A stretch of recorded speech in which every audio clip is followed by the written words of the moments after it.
What a weekend for a lot of people. I'll say. What a great time for a lot of people. I mean, we talk about worst weekend ever. There is a real battle. People really fighting for that title this weekend. My God. I'll tell you, I didn't have the worst weekend. I called up that jury duty phone number. Dismissed. Nice. Your service has been completed, they said. So for how long now until you have to go back? 4 years. Cuatro años. 4 years. They're going to send me a little piece of paper, a little jury duty diploma. Why do they have to send you one? Shouldn't it just be in the fucking records that's been done? Dude, I don't know how this system works. They go, we're going to send you this thing. You can get it online too, but we'll send you your form that says you've done jury duty. And if somebody calls you back to do jury duty, just show them this form. And I'm like, can't you just tell them now? Yeah, well, who am I going to show? Hey, I have a form I can hold up to you? Put me on the list. I was here. Put me on the list. Do you have the new license yet? No, the advanced license, like the license plus. Everything is a problem. Everything. I went to DMV yesterday online. Oh, that's fun. I figured I would do it on the computer. I would change my address. I never changed my old address. Yeah, I have an old address on my license too. 3 years. So the new license, for people that don't know, in New York, is they're putting more information on your license, and it's going to make it so they're going to make everybody get it by 2020. Yeah, you can't fly I think without. October 2020 or something like that. So I wasn't getting that one. This is my regular license. Oh, I'm not changing to a new one. You have to go down and do that. This was just to get the address changed on my old license. okay. I have till October of 2020 to get the new one. You have to go online in person and do it, which I think is going to be. You probably have to bring a passport. I don't think you have to get it by October 2020. You just can't fly with your license. Right, but I mean, you know me. I'm always zipping around. You are a zipper. And you don't want to be one of those dorks that's trying to fly with a passport. It annoys me. I guess they're putting your passport info on the back of the new license. Yeah. Anyway, that's not what I was doing. I was just literally trying to change my fucking address. And there's always a problem. What's wrong? Because you can't just do it online. You still have to mail it in. Why do you have to mail it? I don't know. I did it online. And then it said you have to sign here and you have to mail it in. It's 2019. What do you mean mail it in? You had to mail in the new address. So you have to... And my printer's fucked up. Well, yeah. It chops the top of everything off. Here's the thing. In this day and age... Cowie is my printer. In this day and age, everybody's printer is kind of fucked up because when do you use your printer? Once in a while, I still need it. I mean, you got to maybe print out a contract and scan it or something like that, but not all that often. Sides, you got to print out sides. But the bottom line is, it doesn't work, my printer. It's a piece of garbage. It's a Brother printer, I think it is. I think. Is this a manufacturer error or is this operator error? No, it's been bad for so long. It's a manufacturer piece of shit. When you said it's been bad for so long, I thought you were going to say it is operator error. No, it's just, okay. It shouldn't chop when you hit print. Yeah. It should be set up where it doesn't lose half your page and then print the blank page and then print the rest of your page. So you're saying when you hit print, it should just print the page that you asked on a it page. To print. Yeah, yeah, yeah. It's a piece of garbage. So many times I've wanted to break it with a hammer. I have to get a new one. A new hammer? After I break this one, probably, because it will feel so good, I'm sure the hammer head will fly through my fucking window. So I don't know if I have to go down and get it done. It's just... So you're trying to just As far as I can tell, you could just do it online. Change your address on the... Yeah. No, not the enhanced. You're getting an enhanced. No, but I mean, just to change the address, you can't do it online, because look at the form, and then you got to, at the end, it shows you how you can sign it, and you can't auto-sign it. You can't e-sign? No, you got to print it. I would bet Jim's wrong on this one. Can you print it and scan it and send it as a PDF? Maybe you can do that, but I mean, that's... Oh. Well, that's okay then. Yeah, you can just... They just need your signature. Scan it on your phone. Oh, with the fucking signature. Anybody can fake a signature. Holy shit. Well, Why can't you e-sign? Yeah, you would think they would have your signature on record. They've already scanned it before. God almighty. Let me e-sign it. Getting medical records online is a nightmare because of the signature. Mm-hmm. I tried to get my sleep apnea stuff recently, and what a fucking abomination. You think when somebody steals your identification, the way they get them is handwriting experts realize it's a fake signature? Yeah, exactly. That's how they do it. I've never had my signature checked ever. Well, you see, the loop on the J doesn't match the loop on the original J. They'll say to me sometimes if I'm doing a credit card, they're like, "You forgot to sign the back in store." So I signed it right in front of them. They don't ask me for ID. No. You sign it right in front of them, like as if that proves anything. Now it's signed. See, I only want to do the address thing because I have to do the enhanced. And the enhanced, I don't want to have to go through a whole thing proving my new address. I don't know what you need to do to prove your new address. Traditionally, you've had to bring pieces of mail. That's what I was thinking, Yeah, mail. you need like utility bills and stuff. I don't get my fucking utility bill. I'm sure it goes to my accountant. That's what you need. He said, but Jim will go, he'll say, no need to worry, my accountant handles that. Yeah. Was that Troy? Yep. Troy, don't fart like that again. That's disgusting, man. Don't do that. Troy, you're nervous about Jim's predicament? Troy, control your gas over there, dude.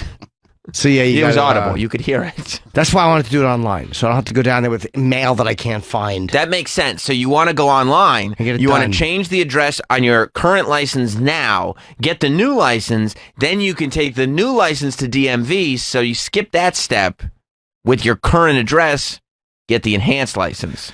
That's very smart. But you do have to go down there for the Enhanced, yeah. yes. Yes. But wait to make an appointment for it this way. I mean, I have a passport. Right. God, they have to make everything fucking difficult. Well, it's a lot of people. And the whole point, they're going to let you on planes and whatnot with it. The whole point is that they are definitely sure this is real. Yeah, I understand. And if they rush through it or skip the details. So what do you have to do? Go down? What do you need to bring with you? Well, did you sign up and become sign up for My DMV online? No, what is my That's DM? why you couldn't do it. Yeah, you Whoops. have to create an account. It looks of pretty course. simple. You didn't create an account No, on my I DMV? didn't. No, I didn't. Well, Whose Yeah. DMV were you using then? Yeah, this is what you need. You need to use my DMV. Sign up. No, you don't need to sign up. They want you to sign up so they have your email address so they can fucking sell it and send you information. That's how the government's getting their money? That's how everyone gets their money. It's to make Fuck sure 'em. that Whenever they ask me for an email address, go fuck yourself. it's not just for an email address. Like they want your driver's license number, so everybody has an individual account so that you can manage your stuff. You can manage the cars that are registered to you to change the address on the okay. registration, stuff like that. I'll give them not Sam junk mail at hotmail.com. How are you going to deal with that email address? Send your chicanery there. But they do that shit, and it's fucking annoying. It's like they just do it because like when Radio Shack years ago guaranteed they wouldn't do it, and of course they sold the email addresses anyway. Hell yeah, they did. It's just an irritation because they're lying. Yeah, but you know what the problem was? Nobody was buying anything at Radio Shack anymore. Radio Shack never once had what I wanted. Well, because you didn't need wires to build a remote control car. Right now, they've been shut down for 5 years. They still the odds are the same that they'll have what I want, That's right. and they don't exist anymore. Did you ever visit them at the very end when they just became the Shack? I did not. They figured that maybe the problem Oh, the was cool name. radio is not as cool a name anymore. So they could just go with the Shack. That's why we're not Sirius XM Satellite Radio. We're Sirius XM Pandora. Period. Oh, I didn't know they dropped satellite radio. Sirius XM Plus, Pandora. there's too many words. Sirius XM Pandora. We should be Sirius XM Pandora Satellite Radio. How about you just fucking gobble up a company and make it yours? Christ, stop with the names. Yeah, you mean enough with giving everybody credit. All right, Sirius XM bought Pandora. Now it's just Sirius XM. Exactly. Sorry, guys. Sorry. Sirius XM's a better name anyway. Or Sirius bought XM. Right. Now, we're What? just Sirius. And Took guess over. what? In shorthand, what do you say? Where do you work, Travis? Serious. Yeah, that's what I thought. Columbus took the Everybody America from knows. the Indians in a nicer fashion than the way fucking Sirius took XM. I thought it was a merger. It was a No, merging it was. of- Yeah, they came in with smallpox blankets and handed it to the XM employees. Here. It was a merging of two equal companies. That's why when you look around at the program directors at Sirius XM, and they've all been here for a long time, none of them ever worked in D.C. It's all the Right. serious people still here. So anyway, now maybe if creating an account will help, but I still think they It's the want only way to do it. They, You gotta don't go they want mine. that signature or no? As far as I could tell, you could just do it all online. I did mine online when I moved. E-Sig? I have a feeling Jim Googled it and then clicked on the ad that's not the official government website. Oh, he put a whole bunch of info into something that's just fake. Yeah. No, it was actually there. If that's the case, that So is I got operator the- error. Yeah, I but I mean, the first step is to create this Got account. the link from Club Soda Kenny. Was it a .gov? If you got the link from Kenny, I got And he the probably link got the from right Kenny. link. It was just operator error after that. I just didn't realize you had to do it. Sign up for my DMV. All right. my.dmv.ny.gov. They You know couldn't what? just get it as one word. Has to You can throw in all the absolutely do it dots. online. Okay. Just a change of address, you can do that online. Oh, last 4 digits to social. Yeah. Okay. Yeah, All right, that's but fine. then they're going to sell the last 4 digits of your social. I don't worry about that with DMV. I would never give that to another store, but to DMV, I'll give it to DMV because they have it anyway, probably. They got it anyway. And they need it for your ID. Passport people you give your information to. Let's be honest, the government already has your email address too. It's not the government I'm worried about with my email address. It's just the idea that my whole people complain about spam and those fucking those phone calls you get, and it's a fucking boat horn. That you get those, or it's some Asian woman asking you a question. It's because you've given your number out in stores and they sell your number. You know what my favorite prank to do now on Friends is? When they get a telemarketer call and they're ignoring it and they put their phone down, I answer it. I just real quick answer it. Not because they're going to end up getting stuck doing anything, but when you answer a telemarketer call, you get put on another list of somebody who answers these things. So you get way more calls if you actually answer them. So I like to answer my friends' telemarketer Because calls. they know it's a real number. Exactly. So like, I've You done know it. how I know Sam does that? Oh, He's done it to me. I also multiple times. Do you block the number immediately? Yeah. Oh, yeah. Yeah, they got more than one number. They got Sometimes it clues. doesn't matter when you put your phone on your desk thinking you're safe. Yeah, he's like, I'm going to put the phone on my desk, no problem. And I go, swipe. Let's see who's there. Oh, unlisted, huh? Swipe. I want to see who's on the other end. Yeah, they're enraging. They're really enraging. I know I was able to get, when I lost my license, because my wallet mysteriously fell off the roof of my car. I don't remember how it got there. I was able to just get a replacement license on the internet. Easy. I don't want to lose my photo because I have such a great license photo. When you go down for the enhanced, do you have to take a new photo? I don't know. I would think they'd probably just give you the same one. Yeah, they might just use the same photo. The enhanced, it just has passport info in it. And the back is different. It's got like almost the same number as your passport. I wonder if you'd be able to travel. Sorry, I wonder if you'd be able to travel with like a passport with your enhanced. What do you mean? Meaning if the enhanced is... You're allowed to have both? Will you be able to use it in place of a passport? Going to like Canada and Europe? Canada, Mexico. Canada and Mexico, you Probably, can use the but- enhanced license. Oh, that'll be easier. You'll never, that would have saved just 6 hours. It would have saved me 6 hours. That's right. Troy, too. And hot dog. Yeah. Well, yeah, but we would have probably been arrested if we had gone. Oh, maybe. Hot dog was unconscious, if you Zooted. recall. He was under the influence of edible drugs. Yeah. So that was my day yesterday. Trying to renew my dumb life. Just not renew, just trying to do it. Just trying to be responsible. It's funny you didn't Google it. Like I know, because just Kenny's email, we had been talking about something else, and he sent me that, and so I just did it. I wish I had access to Jim's FaceTime camera on his laptop. I got to talk to Mark Zuckerberg and figure out how to tap into people's FaceTime cameras, because I would have loved to have watched Jim's facial reactions to trying to get through to the DMV website yesterday. I got through it, and the problem was printing it. I would have actually mailed it in yesterday. It was the printing it. It was so I can't wait to break my printer. Right. I might buy a new one today or tomorrow, just to get the joy of smashing this piece of shit. You gonna go with the same brand? No, I'm not. No. You know what it is? The color printers are always. I don't know why I always get a color printer. They suck. You have to have all the cartridges have to have ink. I don't use cyan. You don't need cyan as No, much? I don't need cyan or magenta to print out a fucking black piece of text. But then how come cyan runs out? Like, I swear to you, that goes like, you need to replace your cyan ink cartridge. And I go, I don't think I've printed anything in color. Where did all the cyan ink go? Don't know. It's very rare. Very rare do I use it. Yeah, every time you print, you have to click the box that says just print in black and white. Because even if it's just a black and white document and you just print it normal, it'll come out with no ink because they'll for some reason use the empty cyan cartridge. It's for me. I keep having problems getting it lined up with the computer. It's like all of a sudden it'll be off. I had bad Wi-Fi for a while, and then that got fixed. You can get it on your porch now? You know, Can you get it through the great glass door? decent amount, Okay. not perfect, but Okay. better than you could. Still not good enough to say yes, but better than you could. I Something. can go out and watch UFC once in a while. Okay, all right, that's something. I don't think I've ever bought more ink. Than Like cyan. anytime it runs out, I'm like, oh, well, guess that's it for this printer. Yeah. Like I'm not buying this. Not Ink is so replacing the goddamn ink. expensive. Well, yeah, it's cheaper nowadays to just buy a new printer Yep. anyway. Yep. I want a good black ink jet printer. That's it. You want it to be a black and white printer. Black and white print. I think that's the next Hey, move. who needs color? So I know. If the store says like this is a color printer, Hold on, you're Travis is talking about his neighborhood. do they make non-color printers? Probably not, because that's how they get you. Yeah. They do, They right? get you with this color. But I always buy extra. Here's what you do, because I never remember what kind of fucking ink cartridge I have. Mm-hmm. So I buy extra in the moment. Like I'll buy a whole enough for 5 years for the printing. You just fill your cart up Yeah. with ink cartridges. You ever try those ones that are supposed to be much cheaper, where you have to like take an injectable syringe looking thing and you just buy a little like vial of ink No. and you refill your own What cartridges? are you, in a and fucking quill and a fucking feather? No, I don't.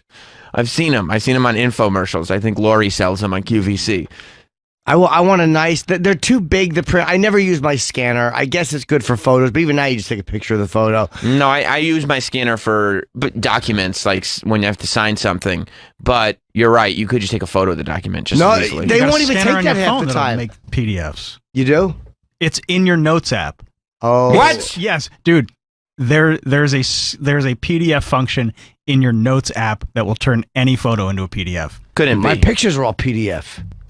And there's DocuSign What does that too. stand? What does that stand for? Pretty damn fly. Oh. Mm.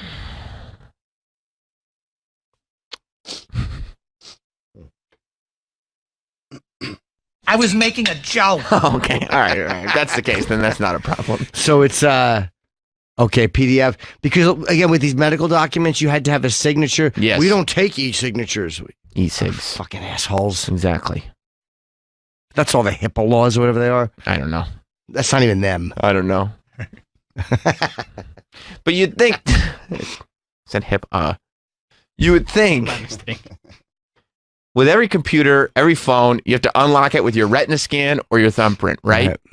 Why couldn't you just use the same technology to thumbprint a signature in? Honestly, because that would be convenient. Like, why do you still have to sign something when clearly your thumbprint is far more unique than your signature? I prefer the retina. Because, by the way, what's worse than trying to use your computer after the shower and use your dumb Yeah. fingerprint Yeah. and you realize that your fingers are all wrinkled? Yeah. I can never use my... Sometimes I have to lick them because I don't have a lot of moisture in my fingers. Ugh. What do you look like? I have Just a- smooth fingertips. just a carcass? Fingers are dry. No, they're not. His fingers are My dry. fingers are dry. They are, but they're also very soft. So the same thing that makes it hard for me to use my computer after a shower helps make a girl come. Nice. That's so cool, man. Oh man, that's awesome. What's the difference between LaserJet and... I mean, I know ink is ink, but a LaserJet, David and PA. I feel like this is Everyone's saying laser. Tech Help from 1997. What's Maybe. going on, Art in Toronto? Good evening. Hey, you should just get a laser printer. It's like 4,000 pages per cartridge, and it never dries out. I don't know what the difference is. Maybe I do have that. Yeah, I don't know. I remember like laser printers were a big deal when I was a kid. I'm going to get a small black one, black and white. They're all too big and clunky. Yeah. I hate a big clunky, and the Wi-Fi on them really stinks. Well, my I'm house always is getting all right. booted. You are? Oh, always. Maybe it's not set up well. Probably not. Might be the issue. And I should get. I'll keep the scanner, but I don't think I ever use it. Yeah, I guess you feel like you never know, but you're right with the phones. In the notebook. By the way, the thing that you can measure in your It's not, iPhone. by the way, it's not a notebook. No, app. you know it's a note app. You know not the a thing. notebook You know the thing app. you can do where you can measure with your iPhone. Do you know how to use that? I don't know. I've tried to use No, it. I don't know how to use it. Have you used it, Travis? I know it's there. Yeah. Try using it. I don't know how to set it up and measure like a picture for a frame. No, I still use just a tape measure. Yeah. Just a regular tape measure. Because yeah, I mean, how do you measure something that's longer than the phone? I don't know how to use it. Is it in Keynote? What? It's the Measure app. No, where's the thing? Is it In Keynote? the Notes app. No, not Keynote. Notes. What are you talking about? The scanner? You think the scanner is in Keynotes? No, it's in Notes. Keynote is like I would have to show you. It's not easily findable. Oh, okay. Keynote is for making PowerPoints. Notes are where you put your ideas.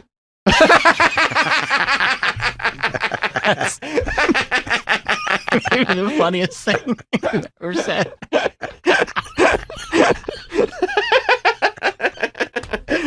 Please open the show with that Oh, tomorrow. yeah, I'm already writing it down.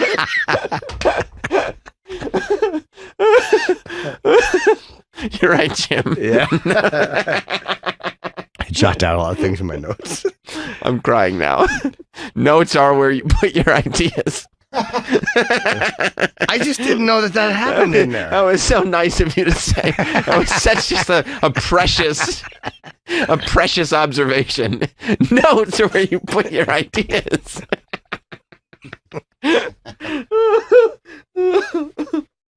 Our little creative Jimmy and all his ideas. But wait, Excuse me, sir, Mr. Appleman, is there any place on the phone where I can put my ideas? I think Travis is wrong. It's not in notes. Our little Jimmy is a I creative. use it every day. I'm going to come show you. Also, the Measure app is very easy to use. Travis, will you show Jim how to turn his ideas into a PDF? I will. How do I can turn my imagination into a PDF? Wow. Okay. Oh. I don't know how to do it. Mitch in Tennessee. What's up, Mitch? Hey guys, love your show. Thanks. I heard you talking about giving your phone number to stores, which obviously is a problem, but with the new auto dialers that they have, you don't have to give your number to anybody. They're calling every single number they can think of. It really doesn't matter. I guess that's probably true, except I think the only thing about the stores is that they make a record of numbers that not only do they know are real numbers, but that are like specialized. So if it's a Best Buy, they'll be able to go like, oh, these people are interested in buying electronics or printers or whatever it is. But you're right, Mitch. I mean, they're going to get you anyway, aren't they? They call. I get 4 or 5 calls every day. I've never given my number to any store. Believe me, they're going to call. I believe it. Thank you, Mitch. All right. Did you figure out how to turn your ideas to a PDF? Travis knows what he's talking about. That's great. I had no idea until like a year ago. Do you use it? Every day. You're a big PDF guy, huh? Well, some things in our job here we need to scan PDFs. Yeah. Yeah, I'm going to start doing that too. That's great. Stop using my scanner. I'm going like, the convenience of having a wireless printer is just insane. It's amazing. It's Wi-Fi, but you still have to go upstairs, like put it on the scanner, go back downstairs so you can utilize the wireless printer. You realize it's not on scanner, right? Go all the way back upstairs, redo it. Go all the way back downstairs, hit scan. No, you just take a photo, write in your notes, and then it creates a PDF, and then you email it to whover you need to email. By the way, you guys put were it right next about to the your new camera. ideas. You were totally right. It's amazing, right? How It's incredible great. is Yeah, it? it's really great. Have you tried it in the dark? Yeah. It's crazy. I was doing modeling photos. I'm thinking of modeling. I think that's a really good idea. Thank you. I was afraid people would laugh at me. No. Not in this room, no. I couldn't imagine that. Those, you know what? Honestly, those people, they're not your friends. That's right. I think you should be doing modeling. What were you? What was blowing you away on the camera? Just the portrait mode. Nothing. I didn't do any great photos. Yeah. I could just see how good this thing is, and I still got to get the app and film both ways at the same time. I'm going to try that. Oh yeah, that's gonna be very exciting for you. I don't know what the app is, but I'm going to try it. I'm You very should. excited. I think you should. Yeah. Have you tried the zoom out lens, like taking photos with the? Yeah. The only thing I don't know how to do is if you're videotaping, how do you turn it in the middle of the when you're making when you're video? How do you turn it and When you're shoot? videotaping? You have to switch the tape. Yes. You know, just in case you run out of tape. Is there a way when you're videoing to video you and then turn it around to me in the same conversation without stopping it and then turn the camera to you? I don't know I don't think there is. I don't think the camera turn function. You can do that in Instagram. Yeah. Oh, you can. Yeah. Okay. But I don't know if on camera while you're videoing. I know you can switch between the 3 lenses on the back while you're videoing, but I don't know if you can switch between the front facing and the back facing. I guess I've never I'll tried get that app. Whatever that app was that we talked about. Right. Yeah, Troy's showing me. The videotape app?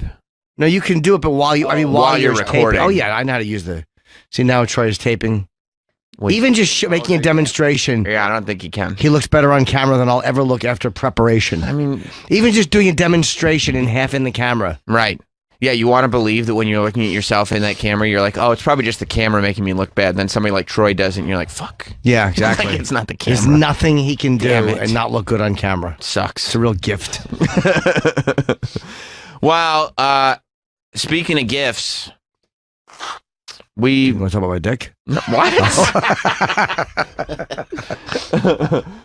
You know, we were given the gift of Roger Stone for a long time, but it would appear that it's going to be a little bit tougher. Although we have been promised thanks to our interviews. Yep. And I'm glad we asked him this. You asked him. It was a good Yeah, move. your foresight. Well, we have been promised jailhouse interviews, and I believe that those will come to pass because on Friday afternoon, Roger Stone was found guilty after, I believe, a single day of deliberation. 1 day of the jury's deliberation, he was found guilty of on all 7 counts of lying to Congress and whatnot that he was on trial for.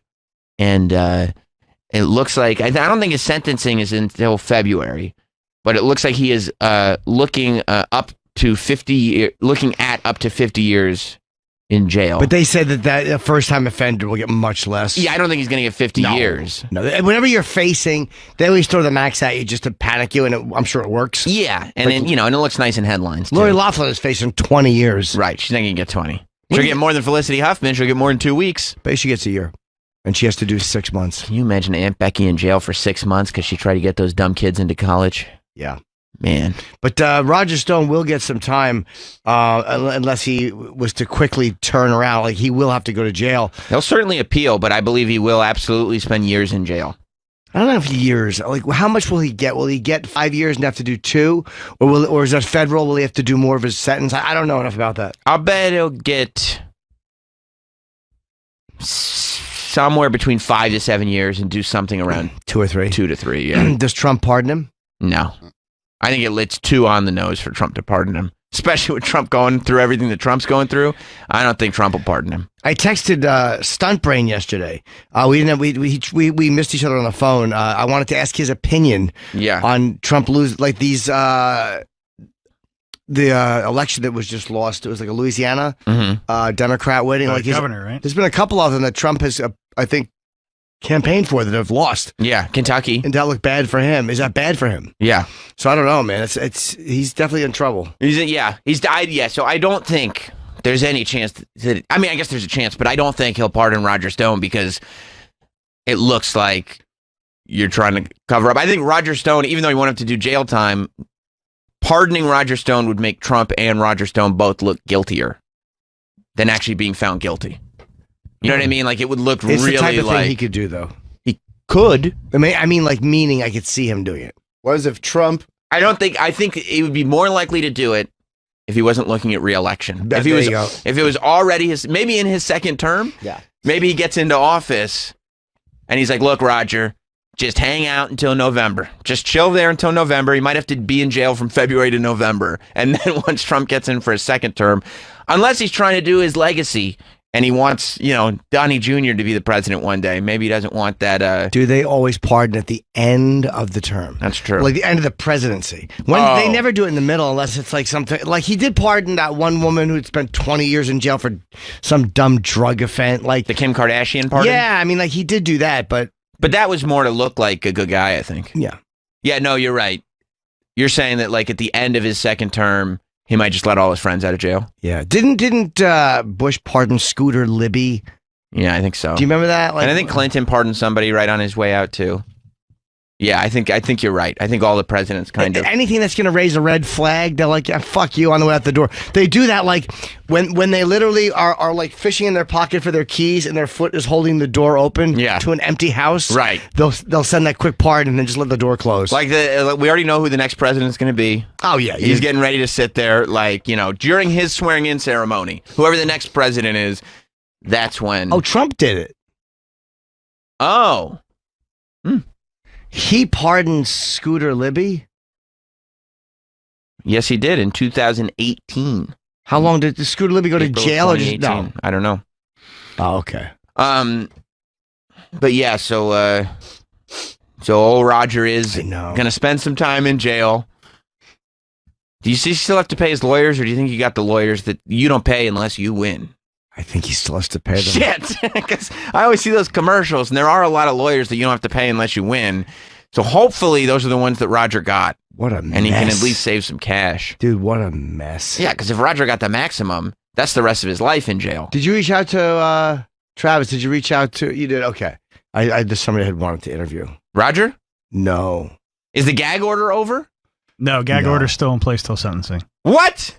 Well, yeah, because they tried to get him locked up until sentencing because he allegedly passed a note to Trump through Alex Jones. Yeah. Oh my God. Asking for a pardon. Yeah.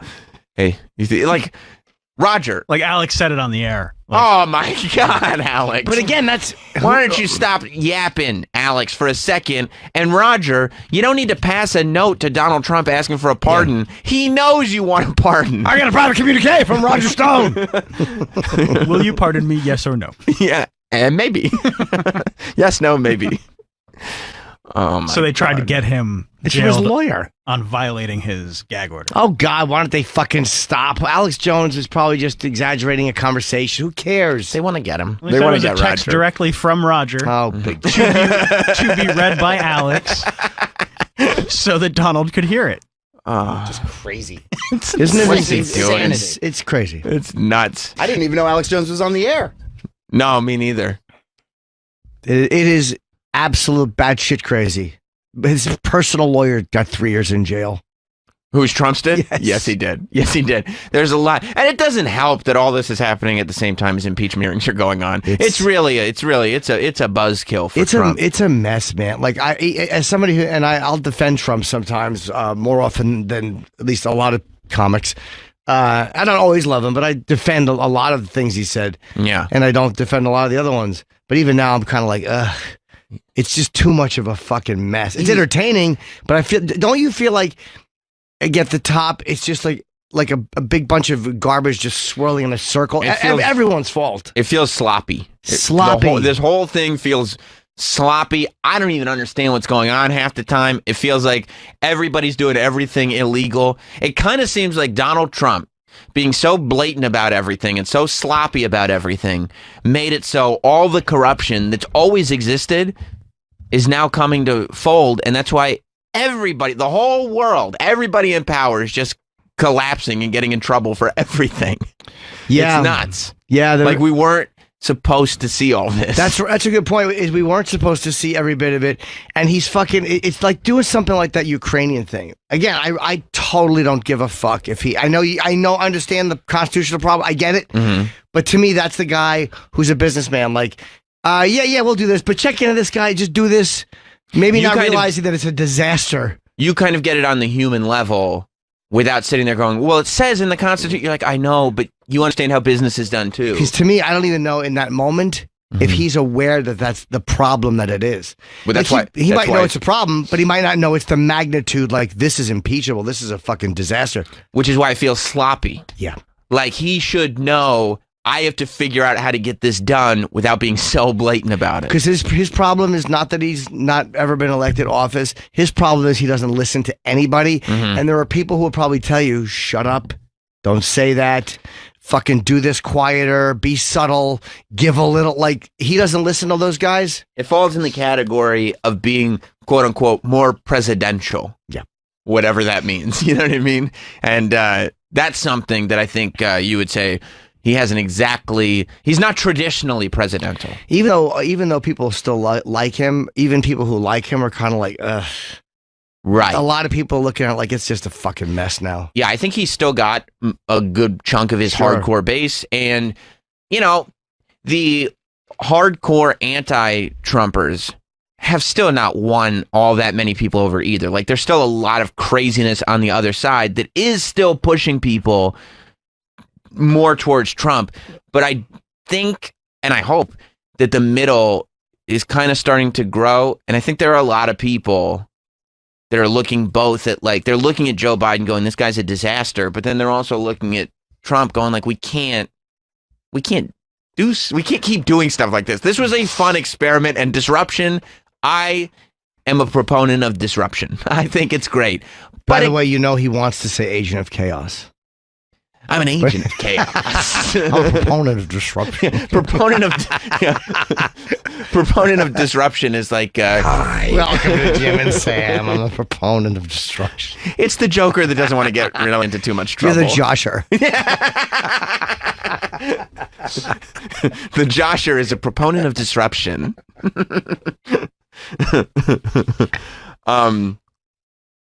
So you the disruption of I Trump. like disruption. Yes. I like, changing things up. Yeah.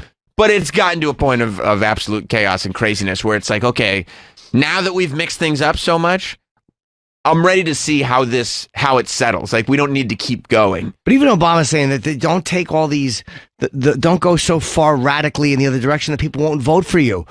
Right. How much of my money does Elizabeth Warren want? I mean, I know she wants billionaire, I get it. But how much of my shit does she want? A lot more than they're taking now, I'm sure. I mean, it's crazy. Everybody's Dumb nuts. hairdo. And then I'm listening. Fuck off. I'm listening to Joe Biden do a speech on the radio coming in this morning.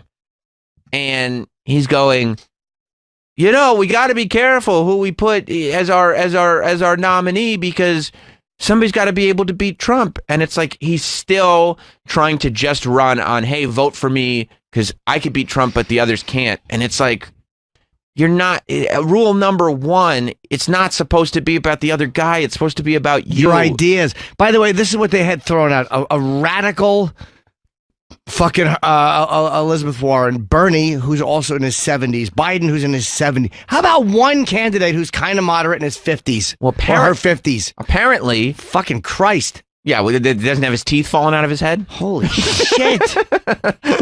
Apparently, Mayor Pete is in the lead in the polls, whatever the polls mean anyway, is in the lead in Iowa. The first caucus, that's where it starts. I know that's your favorite one, right, Chip? Yeah, Chip loves the caucus. He really does. He gets a kick out of it. Just sits there watching news all night. You don't even know what you just said.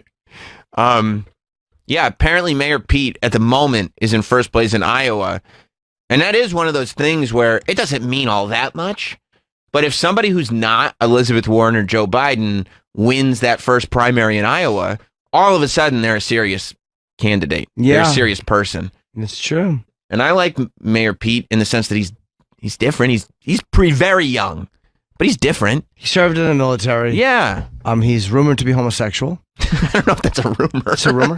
Okay. They will not confirm or deny. I think it's confirmed. I don't. And think his campaign manager, who's always by his side. I don't know if that's his, but go on. Oh yeah, Amy Klobuchar. I forgot about her. How's old Tulsi doing? Tulsi is an agent of the right Russians, the alt-right Russian. I love party. like she's threatened to sue Hillary. Dude, she's not even seriously running as a Democrat anymore, in my opinion. I think it's so clear that she's going to be a third party. I don't know. They're stupid if they let her leave. They are dummies if they let her leave. Yeah, but I'm curious to see who she's going to hurt more, whoever is the Democrat, or if she'll hurt Trump. The Democrats. The I think same you're way right. Ross Perot hurt George Bush, she'll hurt the Democrats. I think that's probably right. I mean, there are a lot of Trump supporters that like her, but I do think she'll hurt the... How about her and Mayor Pete? That'd be a great ticket. Dude, she's jumping on Breitbart Radio. She's jumping on Fox Tucker all over Carlson. Because she wants to talk to Tucker all Carlson voters. once a week. She wants to talk to all fucking voters. What's wrong with About that? what? She's running for a Democratic primary. All So voters what? can't vote in it. But I mean, she's not necessarily. These people that only talk to their own favorite news networks are such pieces of shit. And she's not getting a fair shot by CNN. They have her on the debates and they ask her, "So, what hats should a candidate wear?" Well, you know Those are what? terrible questions. Because they're not asking her in Russian. That's her language. It's true.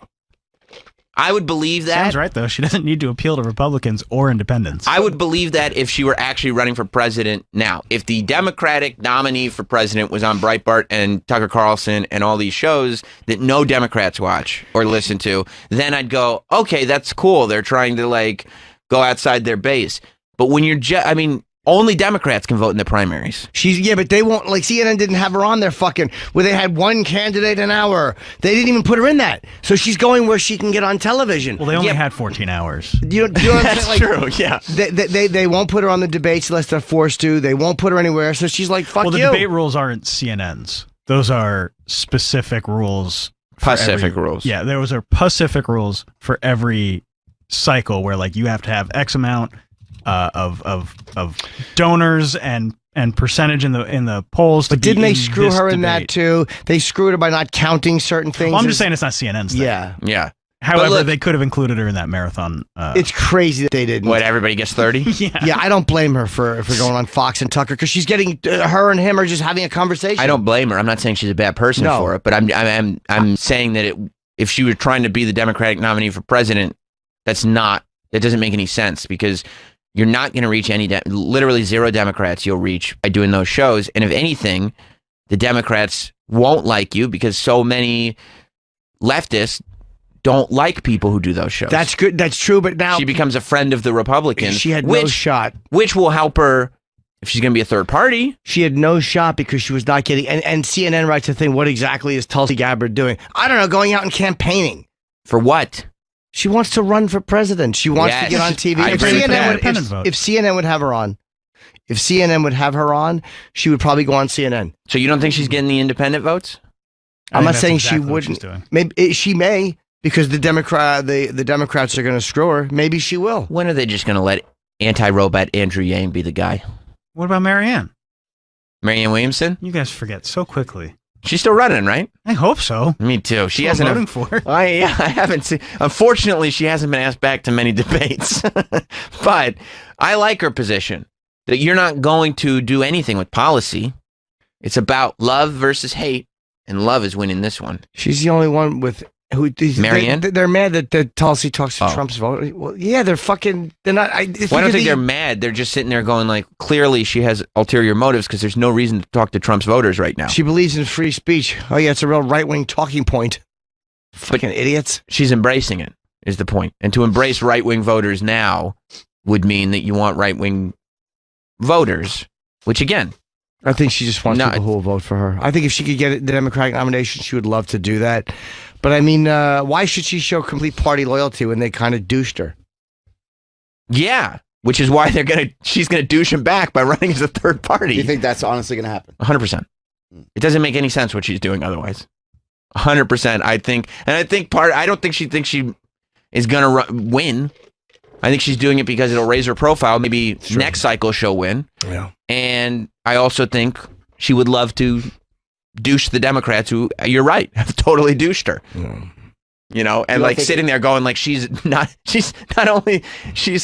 served in the military, and not only is she not a patriot, she's an agent of Russia. Yeah. Exactly. You don't think she might be just trying to parlay this into like a book deal and all that? No, I think she's more genuine than that. Yeah, she already said she's not running or she's not seeking re-election for whatever. Right, for her office that she's got now. She's yeah, obviously, because she's going to be busy running for third party. Yeah. And I bet she'll come out with a book. You know, sure, that's part of it. But I think she has aspirations. Yeah. I think Jim's right. She has aspirations to be the president. Or vice president. I mean, and she's thinking long term. I don't think she'll be a running mate because I don't think she comes across like a hardcore Democrat. You know what I mean? They're so dumb if they're just. It could win so many voters, though. It could. Yeah. But I think like when McCain chose Palin. That was strategic. He almost chose Joe. He could have chosen anyone else. Who did he almost choose in Vegas? Lieberman. Yes. He almost chose Joe Lieberman as a Democrat. But they were like this. Another old white guy? I don't think so. You need some fresh blood. You need Sarah Palin. She reads all the newspapers and magazines. Dopes.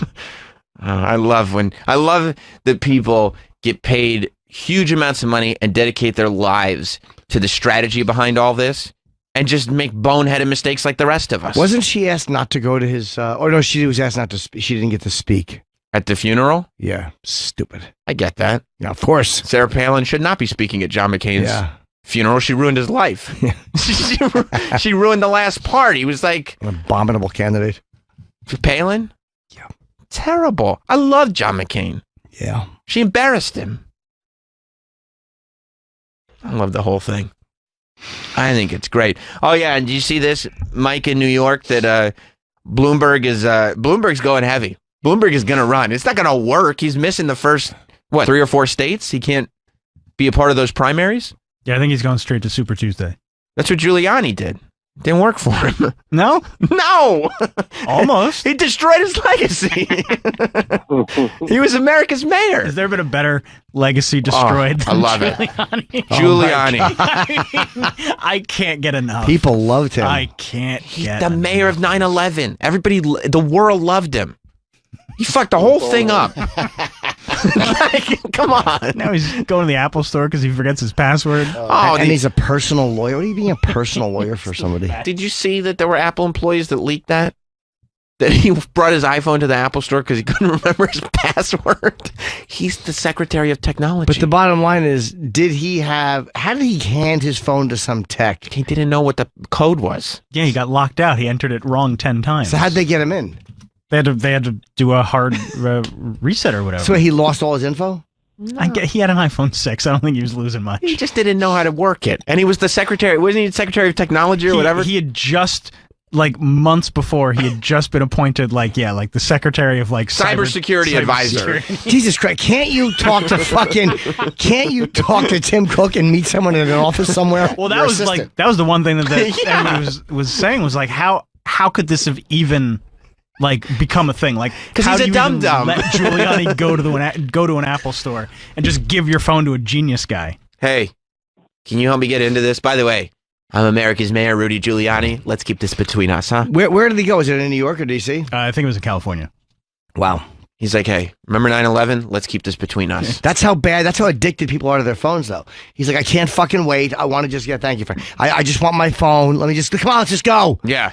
And then he gets his phone, he butt dials news agencies. I mean, come on. What a buffoon. A total buffoon. Was that on purpose? Look, no, it was at 2 a.m. Yeah, I mean, and maybe he was talking about needing money. Maybe strategically, he was like, it's been a while. It's been at least 3 days since anybody said I was a horse's ass. Maybe I should fake butt dial somebody. Have you seen Kate McKinnon's impression of him? It's great. It's the best thing on Saturday Night Live. It's great when she's hilarious. When she's sitting there on speakerphone with Trump. It's so funny. And Trump's like, you're not on CNN right now, are you? And he's like, yes, I am on CNN. And the camera pans back and he's on speakerphone on Cuomo's show. It's great. I love it. Mike in New York. What's up, Mike? Yeah, you see, Bloomberg is now apologizing for his biggest accomplishment, stop and frisk. I did see He's that. got a pander so far to the left. He is. He's apologizing for it now. He says it was a good idea when it started, but they ruined it with too much stopping and too much frisking. Yeah. So he's trying to be like, let's not. And really, as I listened to what he was saying without saying, sometimes you have to say, what's the subtext here? The subtext of his statement is, we don't talk about old shit. I like Bloomberg. I didn't like him when he was mayor because he's a nudge, but I felt he's competent. I like him too. But every time I see plants in the middle of Broadway when I can't drive, I hate him. Right. But he's showing up late to the party. He is. But who knows? Who knows what's going to happen? What a wild time we live in. From Republican to Democrat, Nuts. What a crazy time we live in. I think Trump would maul him. Yeah, I do too, but although he's pretty... He's good. He's got $1 billion himself. More money. Yeah. I mean, the thing about the last one is you were so sure it was going to be Bush Clinton. You were so sure whoever won, it wasn't going to be Trump. And then you were so sure that Clinton was going to beat Trump. So, I don't think to sit here and act like we know anything that's going to happen anymore. We can't. My write-in candidate will never get in. Do you think they've got a real shot? They do. Who's the writing candidate? Prince Andrew. Jim, I was texting you yesterday. I feel like we need to clear the field. Prince Andrew did this interview, and I don't want to hype. He fixed everything. I don't want to. You think so? Yep. I don't want to hype it up too much. The BBC, he did this interview in England. Prince Andrew, of course, part of England's royal family. He did an interview that was 50 minutes long. Not only cleared it all, did I watch all 50 minutes of the interview, Jim and I were literally texting each other favorite parts last night because we were having such a good time with it. This interview, I was convinced. I thought there'd be no contest. I was like, clearly R. Kelly is going to have the runaway interview of the year easy this year, right? With his Gayle King. I don't know how to hog that, people. I was like, it's never getting better than this. Prince Andrew gave him some real competition last night. He gave him competition. It was a fairly disastrous. You really think so? The fact is that his who is it? His press secretary, whoever was in charge of him, his publicity, head of his publicity, quit when he found out he was doing it. He said, everyone said, don't do it. Right. I guess they all know he's not good. You know what it is when you watch a guy like that talk? Mhm. He's trying to be like a regular guy. And you're like, this is a guy who nobody has ever said, shut up. Yeah. No. No, that's not right. He's never had a real back and forth except with people who are on his level or above. Mhm. He has no friends that will tell him. That's ludicrous. I So think he you're thinks right. he's convincing people when he's not. Yeah, I think you're right. Do you want to? So, I mean, we got a busy show today. Karen Yeah. Feehan's coming in a little bit. We want to cover Rob's big speech. Got to find out what happened in Rob's speech. I know nothing about it. I didn't ask. We saw one photo, and the one photo we saw had a group text on fire for a while.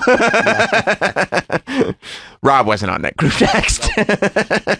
We enjoyed that a lot. Yeah, we can break a little early and then begin because I want to cover Rob That's too it. today. Yeah, do you want to take a break now? Yeah. And then come back and dive headfirst into Prince Andrew for a while? Yeah, let's. I'm going to be in Philadelphia Thursday, Friday, Saturday, Sunday at Helium.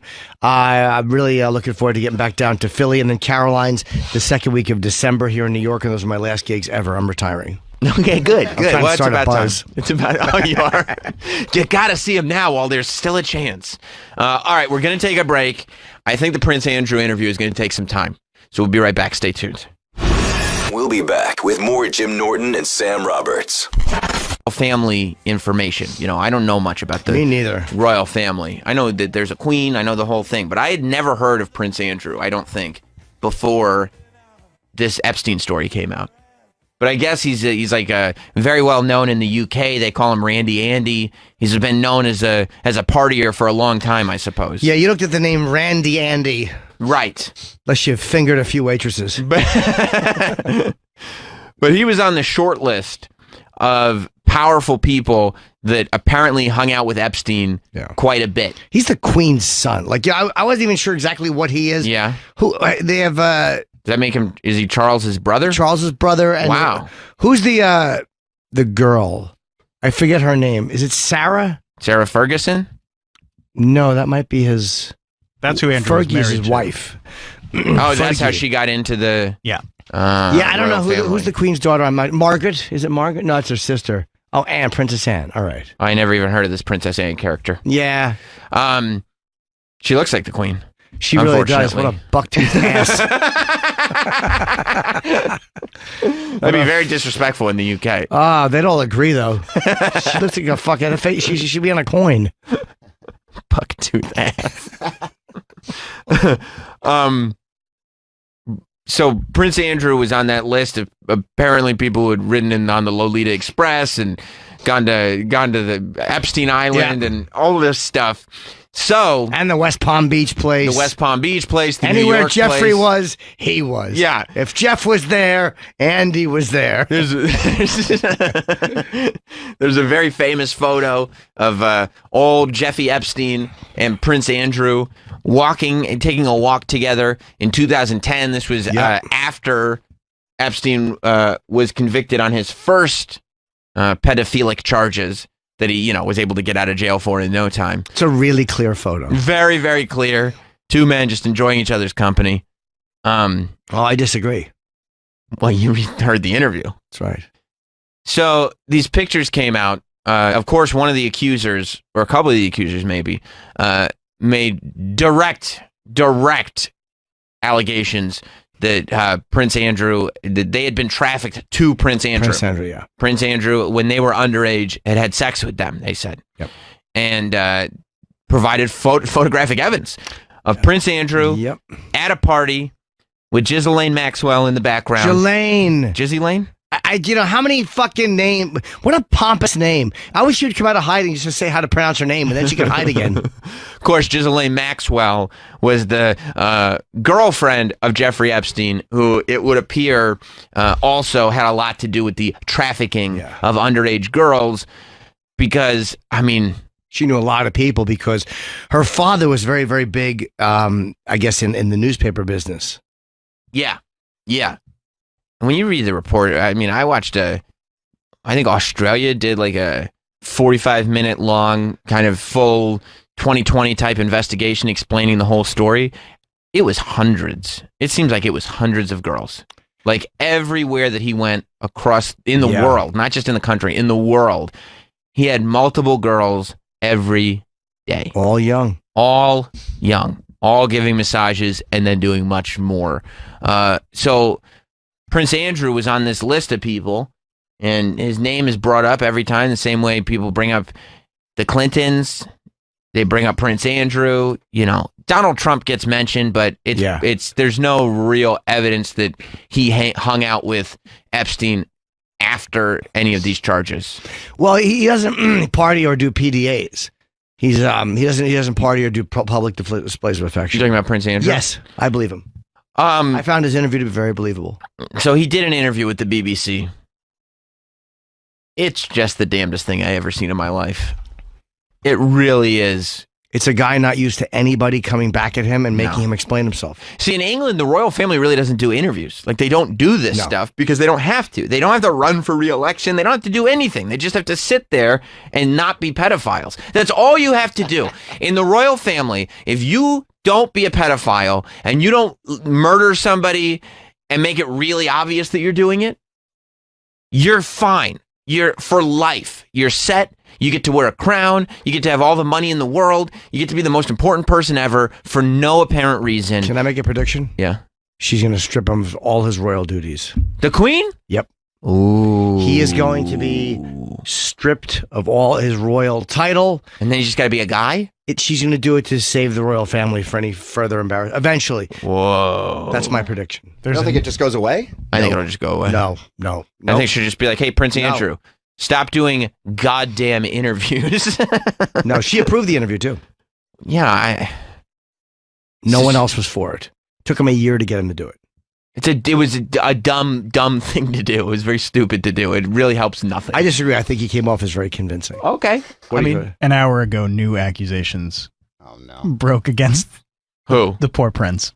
No, it couldn't be. Different girls or different nights? Or different thing. Oh, a different thing? Prince Andrew accused of using the N-word in fresh accusations against scandal hit royal. Scandal hit Prince Andrew has been accused of using the N-word at a Buckingham Palace meeting with Downing Street advisor of Sri Lankan descent. Not with the... You can't use... Is there tape of it?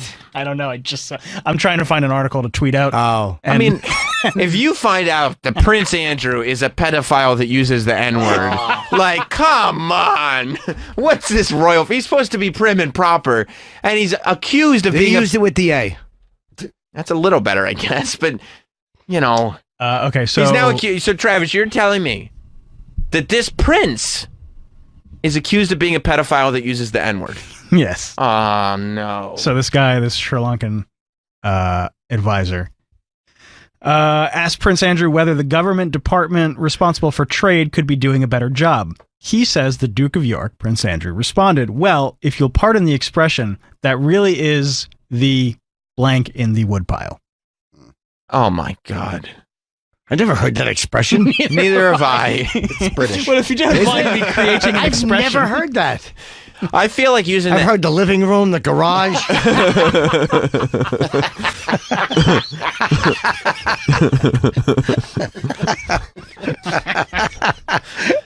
I feel like using the N-word in England is even worse because it's not like you were raised with it. You learned it and you were like, I got to start doing that. You know what I mean? Yeah, but they also, even though they know it's fucked up, they don't have probably the same history of it. Unless it didn't start here. But if it started here, I don't think they have the same history of it. But they know. They know it's bad. But what is that in the N-word in the wood pile? I've never heard that expression. No, I've never heard that either. But I bet nobody corrected him. He's the prince. Yeah. Oh, he may be a pedophile. Elvis has left the wood pile. These guys keep fucking these expressions up. This isn't good. He might be a pedophile that uses the N-word. Oh, Mr. Silva's coming out now all these years later with this shit. He could have said this years ago. Well, maybe they wouldn't believe him until they found out that he was also a pedophile. It's easier to, Alleged. And it's fun to pile on. Yeah, you're like, not only is he a pedophile, use the N-word. What? Yeah. You're kidding me. You just came out with this 6 months ago. Nobody care. Right. And it does help that it's right after he does an interview that he looks horrible in. Yeah, he didn't look. I disagree that he looked horrible, by the way. I thought he was very convincing. So you've actually changed your opinion. Yes. Oh, okay. Look, he covers a lot of ground. He does. He was very good. It's a very long interview. I mean, we could go with the clips that were cut, but there's so many great moments. I don't know. Travis is reading something. Yep. What did you find out, Travis? Well, Is there new breaking information? Great joy. no, I don't want to spoil something that's going to come up in the interview. No. But Pizza Express has been flooded with fake reviews. Oh, no. I have not read them yet, but I am very excited too. Do you think there could be some funny ones? Oh, no. Look, let's just start the interview from the beginning. Do you have the full interview, Troy Kwan? You might have to get the YouTube link. Yeah. It was in the email. It was in Mike's email. Yeah, and my email too, so it should be very easy to find. Mike there you go. sent out an email. There you go. Right? Good Yeah. evening. Because, we got some clips, but let me... Here we go. Well, it's a long one. It's 49 minutes. Yeah, and 26 seconds. I was enjoying this so much. Yeah.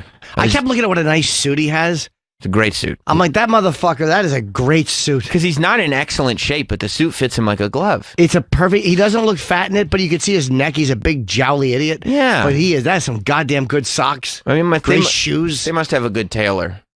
What a nice room that is. I was looking at the aesthetics as well. Yeah. And how would she dress for this? Of course, they have fucking uncomfortable king chairs. Well, imagine if you have a life that's so nice. You get these suits, you get the nice rooms and everything. His life is so cushy, he thinks that maybe he could possibly get away with being a pedophile that uses the N-word. Like, that's getting away with a lot if that's true. Nice lamps. I wanted to see her shirt is nice. I was looking at I was listening, obviously, but also the clothes they had on. No, that's part of it. Nice rug. Nice carpet. There's a clock there. That's nice, too. Look at that painting. And the frame, and you think that frame is cheap? Oh. A lot of times people look at the painting going, how expensive is that? But come on, it's a gold frame. Yeah. It's a very nice frame. It's not like you got that at, Michael's. Buckingham Palace. Yeah.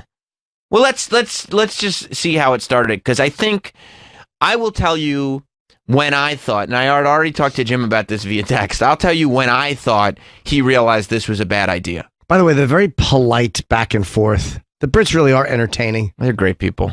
Except the ones that are, if any Brits are pedophiles that use the N-word, that's not a great person. No, but they still speak well. Nice to be polite. Still nice, good manners, We've come to Buckingham Palace in highly unusual circumstances. Normally, we'd be discussing your work, your duty. We'll come on to that. But today, you've chosen to speak out for the first time. Why have you decided to talk now? Because there is no good time to talk about Mr. Epstein and all things associated. We've been talking to Newsnight for about 6 months about doing something around the work that I was doing. And unfortunately, we've just not been able to fit it into either your schedule or my schedule until now. And actually, it's a very good opportunity, and I'm delighted to be able to see you today. As you say, all of this goes back to your friendship with Jeffrey Epstein. That's it. There it is. That's the moment. Yeah, when he realized this was bad. When she said this all goes back to your friendship, with the phrase "your friendship with Jeffrey Epstein," the moment when he went like this. Like he went, oh, wait a minute. 56 seconds in, he's probably like, why did I do this? Because he probably, the way he's phrasing it, he thinks we're going to also be talking about kind of what I'm doing now. And she's like, we'll get to that. We'll probably do the majority on Epstein. She did say which we'll get to. Like she immediately told him, all right, it's coming, but 48 minutes of pedo questions. Oh, all right. Do you want to go into the clips that were pulled so we don't end up watching? Yeah, we can't watch the whole thing. An hour. It's worth the whole thing is worth watching. I suggest watching it. Yeah. Let's go into. Let's just start with 1B and let's start with in this clip. He talks about why Epstein was a good friend. There is still part of Prince Andrew who can recognize that even with all the bad things that Jeffrey Epstein did, the friendship was not, he doesn't chalk it up in the L category. Right. Come to Buckingham Palace in highly unusual I didn't realize that the beginning was in this clip. To talk about Mr. Epstein and all things associated. We've been talking to Newsnight for now, and actually it's a very good opportunity. Here it I'm comes. Delighted to Here's be able his to moment. see you today. As you say, all of this goes back to your friendship with Jeffrey Epstein. How did you first become friends? How did you meet? Well, I met through his girlfriend back in 1999, who, and I'd known her since she was at university in the UK. And it would be, to some extent, a stretch to say that as it were, we were close friends. I mean, we were friends because of other people. So he's already putting the groundwork in, thinking that from the beginning of this interview, if I say now we weren't very close, the interviewer will probably not focus on this relationship. She'll let it go. And these guys don't get grilled very often in interviews because there's really nothing to grill them about. Right. Did she let it go? She very politely dug her talons in. Oh, boy. His statement that they were not very close, it fell on deaf ears with this interviewer. Yeah, she proceeded as if he had said, Jeffrey is my idol. A lot of opportunity to go to the United States, but I didn't have much time with him. I suppose I saw him once or twice a year, perhaps maybe maximum of 3 times a year. And quite often, if I was in the United States and doing things, and if he wasn't there, he would say, well, why don't you come and use my houses? So I said, that's very kind, thank you very much indeed. But it would be a considerable stretch to say that he was a very, very close friend. But he had the most extraordinary ability to bring extraordinary people together. He's already going down a bad road. I mean, we know who he brought. Right, but he means, and he's trying to be like, hey, look, he was trying to say, like, I'm hot shit, and he introduced me to other people who are hot shit, and he introduced them to me. Right. All he's saying is, look, was I close with him? No. He's one of these, like, super casual, I don't know him too well type of friends that you stay in their house multiple times a year. That's... Yeah. Fly on their private jet. Yeah. We all have friends like that. Well, by the way, we won't talk about the jet. We all have friends like that. Yes. Also, his crooked tie is infuriating. You know, I looked at the crooked tie, and I'm like, should he have straightened that, or is that part of the look? I looked at that as well. Meaning, is there a style over there that we don't know about? Or is it not a big deal? It looks crooked to me. It looks like shit. Well, I'll tell you this. I doubt that the interviewer was going to tell him, hey, straighten that tie. Yeah. You think he has people, though, that would keep an eye on it? Might have got crooked when he sat, or he might hate people futzing. Quit futzing with my tie. What's nice, though, is by the end of this interview, the last thing is people are worried about is whether his tie is crooked. No, because he was turning it around looking for a rafter for the other end. That's the bit that I remember, is going to the dinner parties where you would meet academics, politicians, people from the United Nations. I mean, it was a cosmopolitan group of what I would describe as US eminence. Was that his? Yeah. U.S. eminence. Yeah, that's all. That's all. Just got to meet really cool, interesting people. Yeah. That's what you guys are failing to mention. Wasn't just a bunch of kids to have sex with. Yeah. Those are the fun people. Movie producers and directors. Yeah. When you weren't being a pedophile, you could really... People had really interesting stories. Just the work of Roman Polanski. And other filmmakers as well. They talked to him. She had a great question.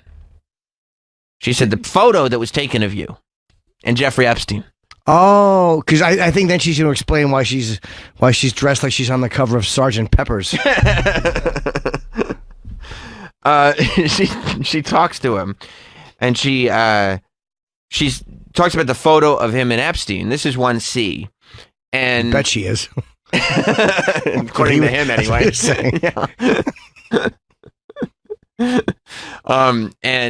And she says that, you know, you were remaining in contact with him after all these charges were filed against him. Well, how was that appropriate? And, you know, I think his response he had a good answer. Yeah, very, very good answer, actually. In July, within months, by December of 2010, you went to stay with him at his New York mansion. Why? Why were you staying with a convicted sex offender? Right. I have always... See, she could have just said why, but then she had to really frame it. Why are you staying with a convicted sex offender? You think the way she asks the question really just lays it in? There's no room for him to get around it. No. You could tell even when he go, right. Good question. Yeah, because if she said, why were you staying with Mr. Epstein, then he could frame it as just, my former friend, Mr. Epstein. But now it's, no, you said, I'm going to be in New York. Maybe there's a convicted sex offender's house that is available. Yeah. Ever since this has happened, and since this has become, as it were, public knowledge that I was there, I've questioned myself as to why did I go, what was I doing, and was it the right thing to do? Now, I went there with the sole purpose of saying to him that because he had been convicted, it was inappropriate for us to be seen together. See, right there, not inappropriate for me to know you, but he said seen together. That's a great point. He said that a few different times about us being seen together. It's all about, and again, yes, he should, for the interview, if you're going to do the interview, you got to paint yourself in a better light. And he goes, for us to be seen together. Instead of saying, like, I don't want anything to do with this sex offender, he's saying, it would be inappropriate. He's a sex offender. People shouldn't know that we're hanging out. And by the way, what a dumb chat to have while you're walking in a park. Fucking idiot. He should have had that on the phone or in his den. Yeah, maybe shoot an email over. Or maybe there was other things they discussed, and maybe Prince Andrew wanted to be outside for that conversation. Well, they say that a lot of powerful people have conversations on walks. Steve Jobs, not a pedophile, but a powerful person, he used to love having his serious conversations having walks. And that's because you probably like the same reason Brian Wilson had meetings in the tub. That's in the pool. You can't be taped. Or you can be, but it's harder. Right. That's when you're a powerful person, but you haven't completely lost your mind, like Brian Wilson. Yeah, yeah. Where you have your things outside, right? Because it's harder to tape, and the room isn't bugged, right? A lot of information. Call, yeah, nobody's going to come up behind you. Nobody's going to be outside the door with a cup to the ear, right?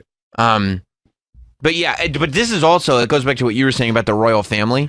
Like the royals would talk like that. It's unbecoming of a royal to be seen with. No.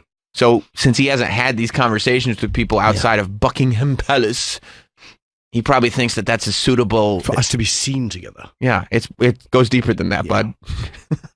He's convicted sex offender. But I mean, that's if you're on this interview to do damage control, that was just a dumb thing he said. Yeah, yeah. I mean, immediately when this thing became a story, President Trump said, "No, the minute I found out he was doing anything, I stopped hanging out with him altogether. I didn't want anything to do with him." That's how you answer that question. Yeah. And I had a number of people counsel me in both directions, either to go and see him or not to go and see him. And I took the judgment call that because this was serious, and I felt that doing it over the telephone was the chicken's way of doing it. I had to go and see him and talk to him. Could you pause for a second? I thought he wasn't that close friends with him. Like, I thought they weren't even that close. His teeth are horrendous. He's British. I know. You always hear that, but my God, are they awful. And you would think the royal family would have the best, right? Like, get some caps put on those. Anything, have them whitened. But if you're not that close friends with him. You don't want to do the chicken's way. The chickens. This is chicken. Nobody. He's not close friends with him. And instead of calling him to be like, bro, I'm not hanging out with you anymore. You're a convicted sex offender. That's crazy. He's like, yeah, I know. I went to see him to tell him I couldn't see him anymore. I wanted to cross the ocean and tell him and then stay in his house. That's like when you're like when you're going over to a girlfriend's house to break up with her in person when you know you're not actually going to break up. No.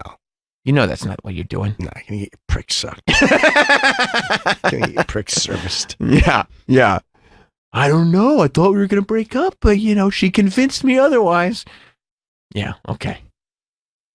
I didn't want him to take that chicken's way out. And I was doing a number of other things in New York at the time. And we had an opportunity to go for a walk in the park.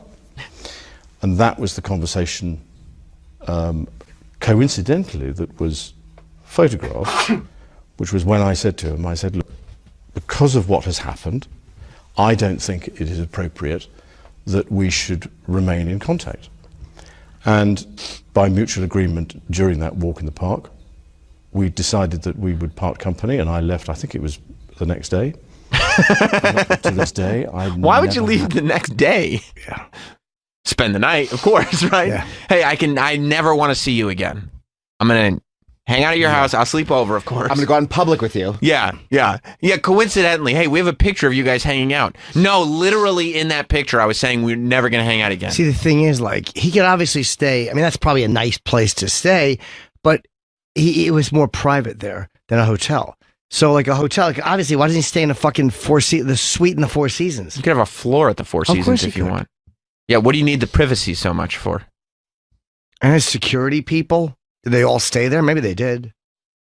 They would give you suites for everybody. You're in the royal family. The Four Seasons? Yeah.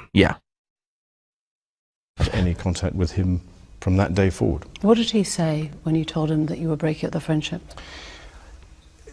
He was what I would describe as understanding. He didn't go into any great depth in the conversation about what I was doing, or what he was doing,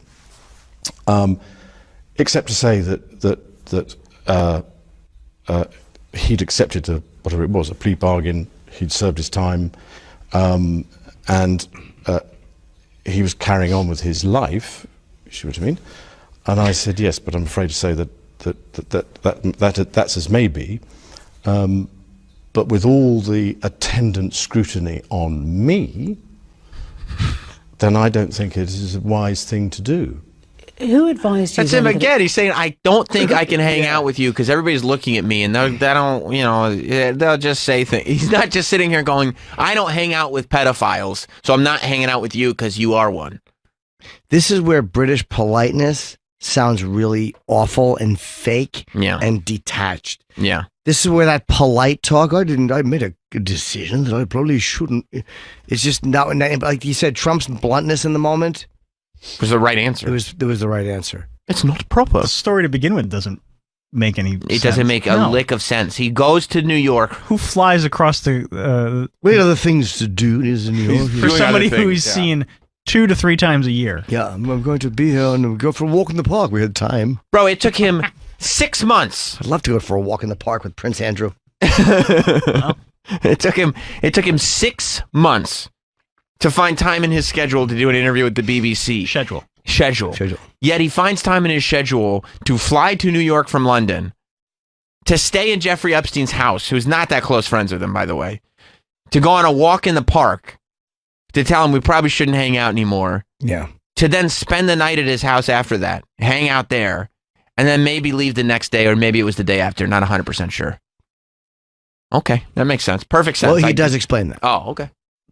It was a good idea to go and break up the friendship. Did that come from the palace? Was Her Majesty the Queen involved? No. That came from... So there were a number of people who so some people from my staff, some people from friends and family I was talking to, and I took the decision that I had to show leadership and I had to go and see him and I had to tell him that's it. Oh. She raised another good point, but why didn't you just do it on the phone? No, that's not proper. Chicken's way out. It's the chicken's way out. I like, too, that clearly the palace, the royal family said, you go and you do this interview, but this is about you. Yeah, don't lump us into this nonsense. Yeah, did the family give you that advice? No. Times. No. The interview. No family. No. Definitely not the queen, for sure. Not the queen. Nope, not my mom. Yeah, they said she had to approve it, the interview. I'm sure. She's fucking queen. Can you imagine? But who's approving this? You're an old man. Oh, you mean for him to do it? Yeah. Oh, not the verbiage. Not what happened. I wonder if she watched the whole thing or just got a synopsis. I don't think she's watching Probably anything. watched the whole thing. I don't know. It's her son. It's her son. And it's a big one. It's a big one. You think she knows she failed as a parent? For sure. Oh, no. Anne turned out okay, I guess. Did she, though, or is he just like Jeb? He's just the fuck up. You know? He's a wild guy. Like, when you have everything in life, like, he's literally been able to do whatever he's wanted his whole life. It's hard to control someone like that. Yeah, I guess when you're a parent, if you've got 1 or 2 that end up okay and a third that's a fuck up, you kind of just got to take it on the chin. That's not on you. Yeah, Charles is there killing it. Charles is out. crushing, yeah. Yeah. Let Prince Andrew just do whatever. You got good grandkids. She'll strip him of everything. Who? Him. Of course. He's going to be stripped of everything. Oh, Oh, no. He apparently, after this interview, came back to his mom and said the interview was a great success. No, he didn't. Yes, he did. It was a great success. Great success, he said. Great success. Do you think he said that? I think he did. I think he used that verbiage. I think he said great success. I think he felt like this was a real home run. It was a real humdinger. Mm. So, she talks to him about being a guest of honor at a party after the sex offender thing, after all this, which was great too. Let's go to 1D. After he said we can't be friends anymore? After he said we can't be No, friends. it's before I'm that. sorry. Before he said we can't be friends anymore, after Epstein was a pedophile. No, I thought you said Spider, I'm all right.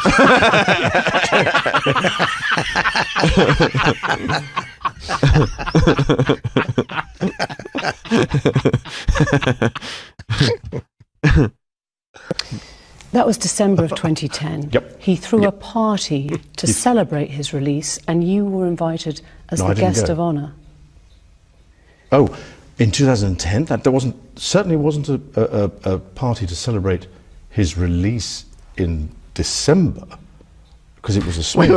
Wait. So you're saying there was a party that you went to celebrate his release, but not in December? Just trying to look for ways out. You can't go to parties for pedophiles to get out of jail. You can't. You can't go. And it's not because it doesn't look right. It's because it's not a thing to celebrate, you know? We're only 8 or 10 of us, I think, at the dinner. If there was a party, then I'd know nothing about that. You were invited to that dinner as a guest of honor. Well, I was there, so there was a dinner. I don't think it was quite as you might put it, but yeah, okay. I was there at a dinner. Yeah. I'm just trying to. Fine. I mean, you know, do you not eat dinner? We all have to eat. He's like, it wasn't a party. There was only 8 to 10 people, and she was like, so you were a guest of honor. If you want to put it that way, it's a dinner. No. Ed Norton. Yeah. Either you were at a party or you were a guest of honor because there weren't that many people there. So which Andrew, one? you're a stuttering, mumbling prick. Get this out, because you said you went to break up the relationship, and yet you stayed at that New York mansion several days. I'm wondering how long. But I was doing a number of other things while I was there. But you were staying at the house of Yes. a convicted sex offender. It was a convenient. Look. He didn't probably expect things to be phrased this way. No, he doesn't like the phrasing. No. He thinks that that's unfair. He didn't realize that she was going to bring up that before they went to in that same trip to New York, before they went to the park for him to say we can't hang out anymore, he did go to a dinner party with Jeffrey Epstein at Jeffrey Epstein's house. Yeah. That might or might not have been a celebration of him getting away with pedophilia. How much shit is he getting from his wife? Oh. Yeah, this is Randy Andy. Oh. This is a bad one. You can't celebrate getting away with pedophilia. It's not a thing to celebrate. Well, when Jeffrey Epstein's the key to more pedophilia. That's true. If that's what you're looking Yeah, for, if you, I guess, you don't want to lose your connection. Oh, good. That's his connect. That's the plug. Yeah, he's the fucking Jeffrey Epstein's the prop Joe of pedo. Got the good dope. I've gone through this in my mind so many times. At the end of the day, with the benefit of all the hindsight that one could have, it was definitely the wrong thing to do. But at the time, I felt it was the honourable and right thing to do, and I admit fully that my judgment was probably coloured by my tendency to be too honourable, but that's just the way it is. Ah, Just a great guy. Yeah, that's what the can't problem help is. He's too good of a friend. help it. Yeah. I'm too honorable. And then it was like, but you just said a minute ago you weren't that close friends. I know, but even when I'm not that close friends, I'm super, super, super honorable. Yeah. It's like in job interviews when they say, what would you say your weaknesses are? I guess I'm kind of a workaholic. I work too hard sometimes. Oh, see, that's where I went wrong. I was honest in my answers. What do you say? I steal and piss in the coffee pot.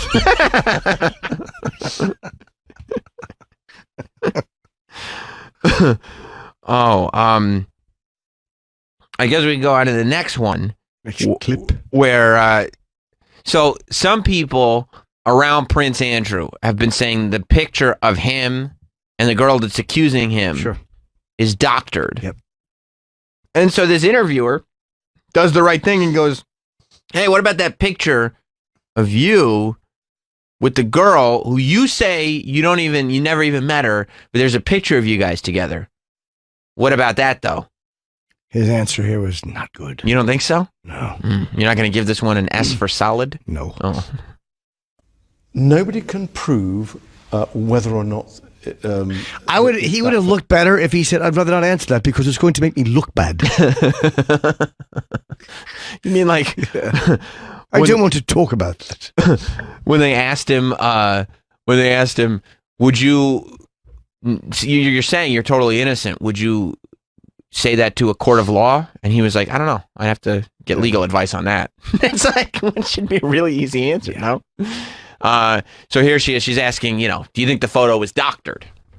Photograph has been doctored, but I don't recollect that photograph ever being taken. And you don't recollect having your hand round her waist in Ghislaine Maxwell's house on any occasion, even if it was a different date? I'm terribly sorry, but if I, as a member of the royal family, and I have a photograph taken, and I take very, very few photographs, I am not one to, as it were, hug, and public displays of affection are not something that I do. What a stupid answer. What? The answer, what he should have given was that I take a lot of photographs, and if somebody asked me for a photo, it wouldn't even register. It happens so often. You just take the picture. Yes, that's me. Why we were upstairs? I don't know. She was showing us around. Like, what a dumb answer.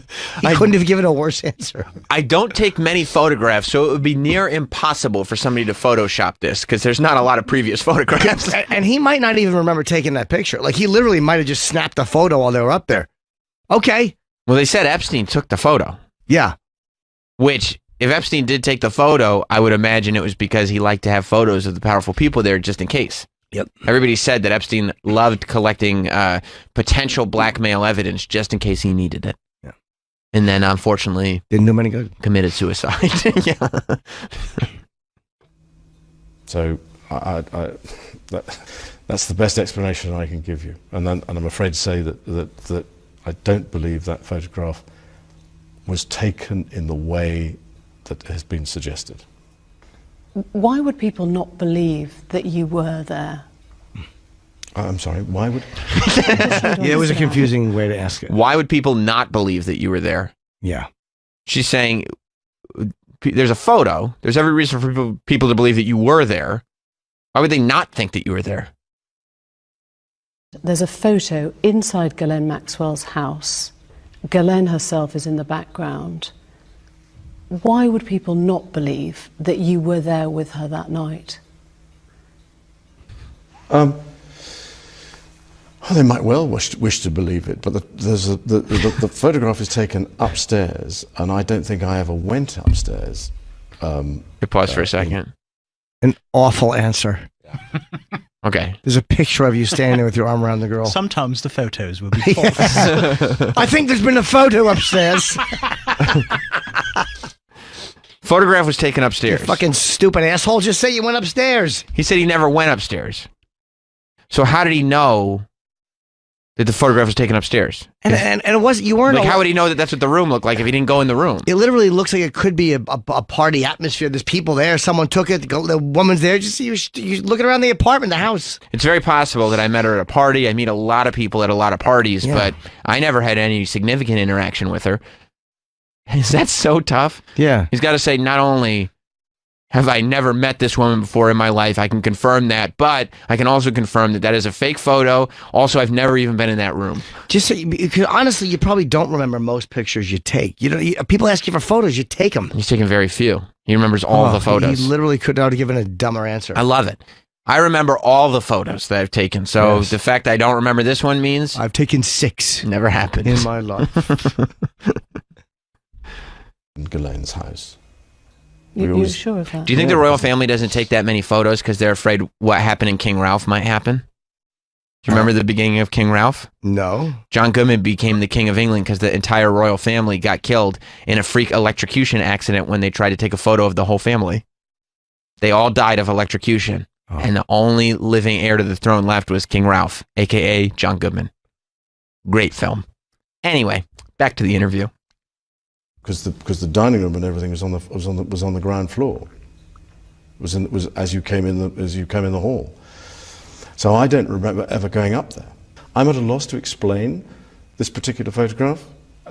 If the original was ever produced, then perhaps we might be able to solve it. But I can't. You can't say categorically that you don't recall meeting Virginia Roberts, dining with her, dancing with her at Tramp, or going on to have sex with her in a bedroom in a house in Belgravia. I can absolutely categorically tell you it never happened. Oh my God. Let's bring in Karen. I didn't realize she was here. We're going to get her. We still talk about this. Yeah, Karen Feehan is here. Do we have the clips with like I don't think so. Him talking about sweating? Do we have him talking about sweating clip? No, we did those 4 and then did those 4 and that's it. Yeah, I mean, there's clips of him talking about sweating. There's clips of him. I want to talk about Pizza Express. Pizza Express. the woman interviewer being flabbergasted at the end of the interview. Yeah, give me a minute. Hang on. I have that one. Yeah, let's on get my some. phone. I sent it to Sam. Yeah, I just it couldn't. was that good. Yeah.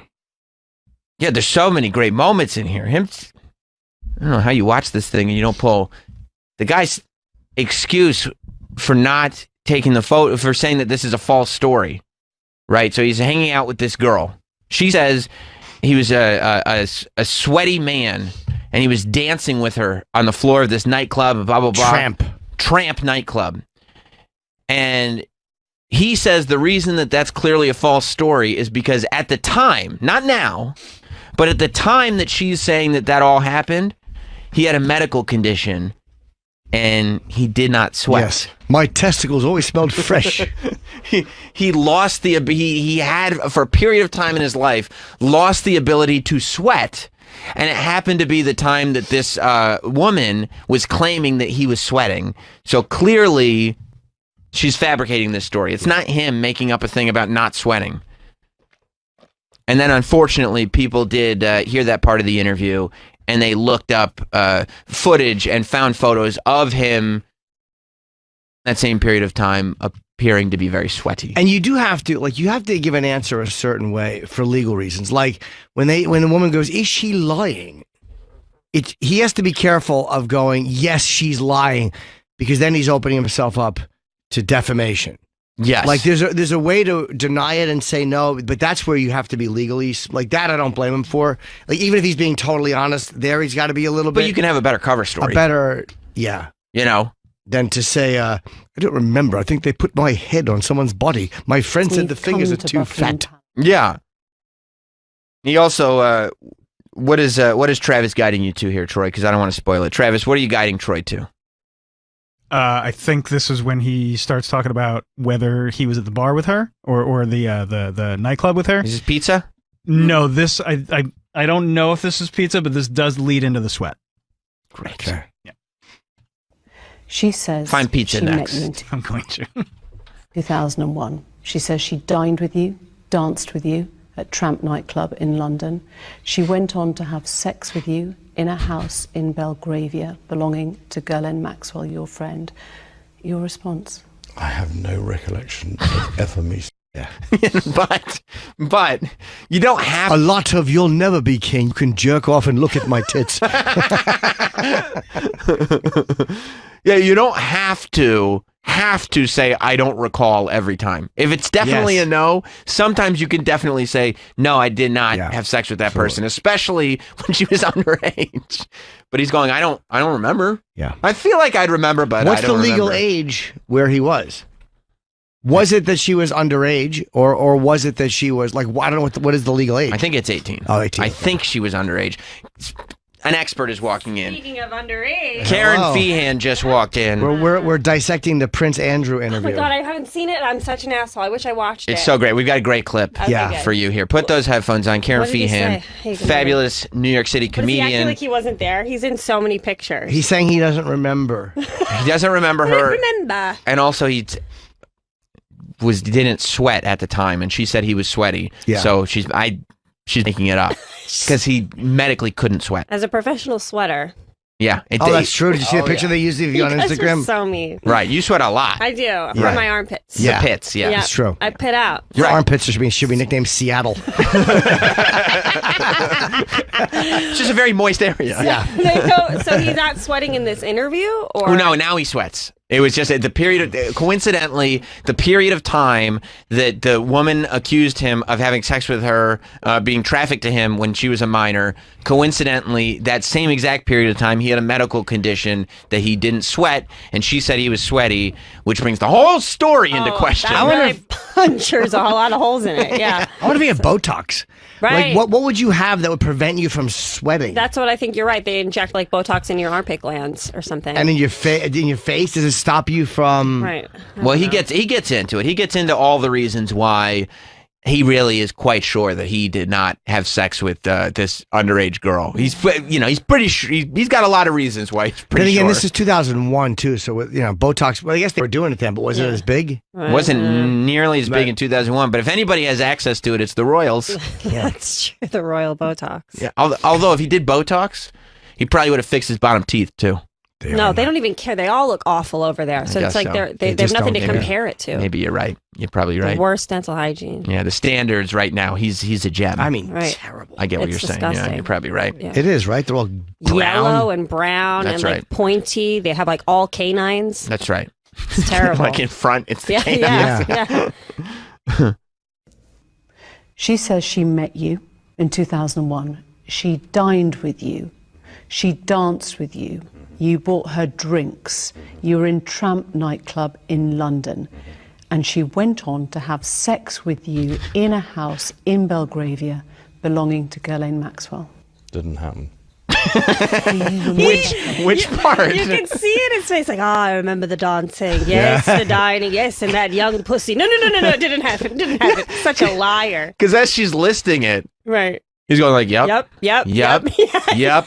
No to all. Yes. I don't dance. I'm religious, like in Footloose. I don't dance ever. Dance. You'd think there'd be outrage. Yes. If somebody was like, if somebody goes, here's the list of things that this person said happened, I'd be like, this is a crazy person. Yes. Not one of those things happened. Right. But he's like, even like, you at Tramp nightclub. Like, if he was a real royal, he'd be, heavens to Murgatroyd, Tramp nightclub. Yeah. I would never. but Well, he's you're like, a liar. here's the thing.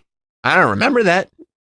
So I feel like it probably didn't happen. Or just say you go. I go there a lot. I've danced a lot. Just act like you were drunk and you didn't remember. Like Sure. that dance, If your Right. friends don't dance, they're no friends of mine. Right. Fucking ugly British people. No. I have no recollection of ever meeting her. I'm almost, in fact, I'm convinced Almost. that I was never in tramps with her. There are a number of things that are wrong with that story. One of which is that I don't know where the bar is in tramps. Oh. No one thought you were going up there to get it yourself. I know where the bathroom stalls are. I don't know where the bar is. I've never worked as a parking attendant there. Do you think they might have had table service? Yeah, Right. bought Is there a you a drink possibility? just means you paid the bill. I know. Ugh, liar. He probably just ordered her a drink from somewhere. Where's the Right. bar? A little drink for her. Don't know where the bar is. Just never saw the bar. Yeah, but plus, like, how big is Tramps? I'm I don't picturing, know. like, I don't know what type of place this is, but from the name. You could probably look around, and within 30 seconds, Yes. maybe 60, Yeah. figure out where the bar is. I was Yeah. drinking at Chase's. We were playing, we were having a trivia night. I know exactly where that bar is. It's a Cherry Oak. I'm going to guess walking distance from the dance floor. Right. No, there's chicks walking around with drinks you can probably just grab off trays. Yeah. Like, Yeah. come I'm on. sure that they make it easy for the Royals to get their beverages. Oh, that's a pretty nice club, obviously. Yeah, and to get their underage dates beverages too. Who? What? I No. would never. I don't think so. Trumps. Or Mick Jagger leaving there. Yeah, that's a place that a lot of them go. Yeah. Same owner as Slags. Let's go back to it. You went away from it. You left it, Troy. What do you abandoned it? You're losing your mind over there. Just what are you doing? Oh, that's not. You're going good, back to the same orange thing. cone. You were right there. There. I feel like That's it. Troy's job security is. I mean, it is. Yeah, in question to say the least. I'll just say this. Let's fire him on a Monday. I hope DJing is going well. We That's sat all down I'm with saying. Troy. We told him we didn't think it was appropriate for him to be doing computer work. Yeah, we're not gonna fire Troy. We're just gonna say it's not appropriate that we associate with you in public. Yes. I don't remember employing him, so. You're so bad at Google that I don't think it's appropriate that we associate publicly. Just kidding, Troy. Did you take my picture yet? I'm here pressing play. I don't have time He's to a little take busy. picture. He's a little busy. Not really doing. Your pictures never really turn out all that great anyway. Okay, look, so. you don't need to hurtful take for no shots. reason. Yeah, it's not Wow. nice. Don't take your frustrations out on Acting Karen. like I started something. I know, right? Just hanging out. Just pulling your pigtails at the playground. I know, it's a little light flirting. Light flirting. Monday morning neg. That's racist. I don't drink. I don't think I've ever bought a drink in Tramp. That rosacea whenever I says was different, there. my friend. Come Do you on. remember dancing at Tramp? No, that couldn't have happened because the date that is being suggested, I was at home with the children. Oh.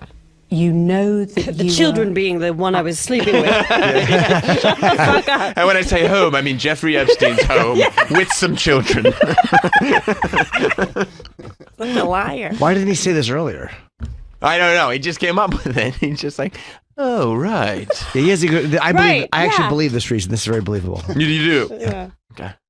at home with the children. Was it a memorable night? On that particular day that we now understand is the date, which is the 10th of March, the was Ides of at March. home.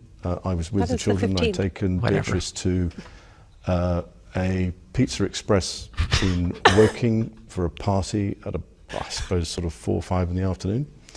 And then because the Duchess was away, we have a simple rule in the family that when one's away, the other one's there. When the cat's away, the mice will play. Simple rule. I remember I was ordering pizza. I called Little Caesars. Pizza Express. All I could think I about know. when he said like I couldn't have been having sex with underage girls because I was at Pizza Express, I was like, oh good. Well, luckily there's never been any grand pedophile cover-up conspiracies tied to pizza restaurants before. So this should really help everybody. By the way, this is why his answer was because if you're the Duke of York, you have people, assistants, who probably keep records of what you're doing most days. Right. If you go to Pizza Express, there's probably a record of it. And that's not a crazy thing. If he's like, we went look back through my records and my day planner or what I was doing, He and didn't that's say where I that. went. He didn't say that. Don't act like you remembered 18 years ago was a Tuesday. It was rainy. Right. Who are you, fucking Mary Lou Henner? I fed the Pizza Express a couple Benadryls, Yes. and then I went out to Slags Yes. and shagged this little whore. I ordered a pepperoni and that ball of shite brought me a double cheese. Plus, what time is he going to nightclubs with underage girls? How young are these girls? If he's like, I couldn't have been at that nightclub because at 4:30 I was at Pizza Express. Right. What time Yes. are things happening? The club closes at 7:30. Yes, Yeah. Tramp open at 4:30. You know how many fucking blowjobs Mick Jagger's probably got in that dump? Yeah. Well, yeah, he certainly isn't going to Pizza Express. No. Not for a blowjob. No. Pizza Express. I didn't even know the royals were allowed to order pizza. Of course they can get Pizza Yes, Express. I ate commoner food. I Then I shit blood for 3 weeks. I ate like a peasant, then I fucked one. I couldn't have been at that club because I was at Pizza Express looking for dates. I wanted a It was a quick one. child's birthday party. Yes, I was fingering a waitress behind a dumpster. This guy. Terminal leave at the time from the Royal Navy, so therefore I was at home. Why would you remember that so specifically? She got That's a it. really, She really got terrific it. question. I Yeah, have to tell you. Totally. Like, she these- just did what you just said. Yeah. Like, these- how do you remember that? These Brits are fabulous reporters. She's great. She is, but that's a fairly easy question to answer if you have records kept. No. Yes, Yeah, you're right. You're right. 100% right, Jim. Right. Like, why would you remember your Pizza Express? Because my staff knows where I am at all times. At all times, they're protecting me. I don't remember where I am a lot of the times, but you know what? If you go back over my calendar, you can see, I was in Ohio that day. Or whatever. It's not that hard to trace. Lady, I don't know if you heard, but I'm the prince. They write down when I go to Pizza Express. People know where I am all the time. And then I remember, we looked at her birthday, and that was the date. I guess I just don't understand how being there negates being at Tramps later. He's eating pizza from Pizza Express. So he has diarrhea. He can't possibly fuck. Yes. That's right. That's I was 100%. stiff-legging on the bowl. I stepped on my squatty potty and twisted my ankle. Well, unfortunately, he didn't consult with either of you two before he answered that question because, I just remember. Having his staff write down that he had diarrhea would have probably been the way to go. I love pizza. I remember every time I have pizza. I've taken 6 photographs. I don't sweat. I've eaten pizza twice. All on the same day. Exactly. Pizzagate, it was about me. What? Meanwhile, this is like 16 years ago, isn't it? In 18, it was 2001. It was 2001. Wow. You don't remember when you went to Pizza Express in 2001? I mean, yeah. How do they save the records that long? March 10th. Well, they would have the record. Meaning his people, if they do, would have his planner records would probably be kept. Sure. Maybe he celebrates Pizza Express Day every March 10th because that day was such a good time. He's the Duke. They document everything royal people do. Yeah. That makes sense. You know what? You can theorize that all you want, but that's not what he said in the interview. No, it's not. So I don't know if that's true. It makes sense to me, because they would be protecting them. They'd be worried about their... Okay, but that's not what he said. No. A Pizza Express birthday and being at home. Because going to Pizza Express in Woking is an unusual thing for me to do. A very unusual thing for me to do. I've only been to Woking a couple of times. I respect this condescension, though. Yes. Yeah. A man in my position can't afford to be seen in Pizza Express. Right. Yes. There was a Jew and a Negro working there. I wore blackface myself, so I could fit in. I remember it weirdly, distinctly. Weirdly. He says, I remember it weirdly. It's almost like I'm being accused of pedophilia and had to come up with something. It's very strange. I've never seen so many dirty fingernails in my life. Filthy. I went, oh yes, I remember that. Who's never been there? Yeah. I went like this. Oh yeah, I remember that. Right. Go back 2 seconds. Pizza Express Day. It's a fun day. So funny. A very unusual thing for me to do. I've only been to Woking a couple of times, and I remember it weirdly, distinctly. But as soon as somebody reminded me of it, I went, oh yes, I remember that. I want that on my soundboard. Oh yes, I remember that. I remember that. We've all been there when we go like that. Oh, I go like this. Oh yes, I remember that. I would like that, please. I think that's a fair request. Yeah. But I have no recollection of ever meeting or being in the company or the presence. So you're absolutely sure that you're at home on the 10th of March? Yeah. She was very specific about that night. She described dancing with you and you profusely sweating, and that she went on to have bath, possibly. There's a slight problem with the sweating. He can't wait to tell us this. Could you hit pause? You could have just left this detail out. No, he can't wait to tell us that he's rich enough to have his pores closed. He thought that this would, he's like, oh, I have the ultimate excuse. And it's like, you just watch this and you go, it's not true. You also have to realize, here's why he can't give that answer. Because he was married.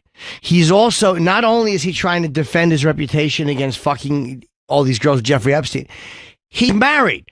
So he can't even say, the answer to give would be, yeah, man, I take a lot of pictures. I might have hung out with her. Sure, it's possible I danced with her. There's pictures of me dancing with other people too. I had a few drinks. I go out, I dance. It's possible. I wouldn't have asked her for ID. But he's a married guy. He can't say that because he's probably had to talk to his wife. Right. And she, were you dancing with her? No, I was not dancing with her. They've had this discussion. Right. Problem is that he starts the interview saying, I don't even know why people say I'm a partier. I was single in the 80s, but ever since I've been married, I've been happy being married. That's the problem. He's probably married for, what year did he get married to the Duchess? I'm going to guess in 1995. Why would I guess that instead of just saying I don't know? Because it's important. Who gives a fuck? Why would I if you're guess? right, it's going to be 86 fine. to 96. What's that? 86 to 96. That's what he got. 86. What do you mean? Oh. He was married to Married in Fergie from 86 to 96. Divorced in 96. Oh, I didn't realize he was divorced. So he was single when all this happened? Yeah. Oh. Oh, so when he says one of us had to be home, that's just co-parenting stuff. Oh, I didn't realize that. Yeah, Okay, I so he guess so. wasn't married. Oh, I'm thinking he's married when this happened. Jimmy doesn't even have that excuse. Does he have a girlfriend then? Was yeah. he? So what is he? What is? It's Just just something royals aren't supposed to do. He's just friends with Ghislaine Maxwell. Will they strip his crown or whatever? I said my prediction was that she will eventually strip him of everything. She'll have to. Why? He was Right. able to make great excuses for everything. No, I know, but she's probably like, this guy's such a good thinker on his feet. He may overtake the crown. Right. Oh, smart. Smart. Such a diplomat. Yeah. He's so smart. Yeah. You think he did this interview and afterwards he thought to himself, well, that's the end of me being lumped in with Epstein. Yeah. Done. Right. I know. Done skis. Because I have a peculiar medical condition, which is that I don't sweat, or I didn't sweat at the time, and that was actually yes, I didn't sweat at the time because I had suffered what I would describe as an overdose of adrenaline in the Falklands War when I was shot at. And That means he peed his pants. Pussy. But what he's saying, I think what he's saying is medically, Right. he sweat so much that he in got the rid of all his war sweat? that there was no Yes. sweat left to be sweat. And then it had to collect, and it took years. And so now he can finally sweat again. But during this time, when he was not with the underage girl, he was not able to I was sweat. not able to perspire. This is crazy. Many call those the pedophile years. Yeah. I call them the Pizza Express years. By the way, the post was funny. They said your royal dryness. That was what they Well, because he called doesn't him. sweat. That's What funny. year was the Falklands War? Wasn't that 83 or 84? Falklands War, yeah. And just put Falkland Islands. I think it's spelled If Falklands. Troy spells this right, There's no. I'm going to be shocked. you know, it's, No, I didn't even. He did not spell it right. What do you get to F? you don't even put Prince Andrew. Just put the when was that war? Yeah. He sweat so much being shot at. He Yeah, sweat all 80 his sweat. It's in Okay, 1982. April of 82 to June of 82. So if he sweat so much, 19 years later, he wasn't sweating. he couldn't Come sweat on. for 20 years. That's how Yes. sweaty he was in this war. You don't understand how scary / hot it was. An overdose of adrenaline. When you have Right. both those things, when you're very, very scared and very, very hot, and also a bit dehydrated, Yeah. you sweat a lot. What do you call Dr. Steve? What am I supposed to do? Just tell me you don't sweat. You got shot at 19 years ago. That's so fun. That's such a crazy excuse. Nathan in New York, this is a good call. What's up, Nathan? Hey guys, listen, I feel like this is really reminiscent of when Austin Powers is going through the unthawing process and he's getting processed down and he's got the Swedish-made penis enlarger pump. Yeah.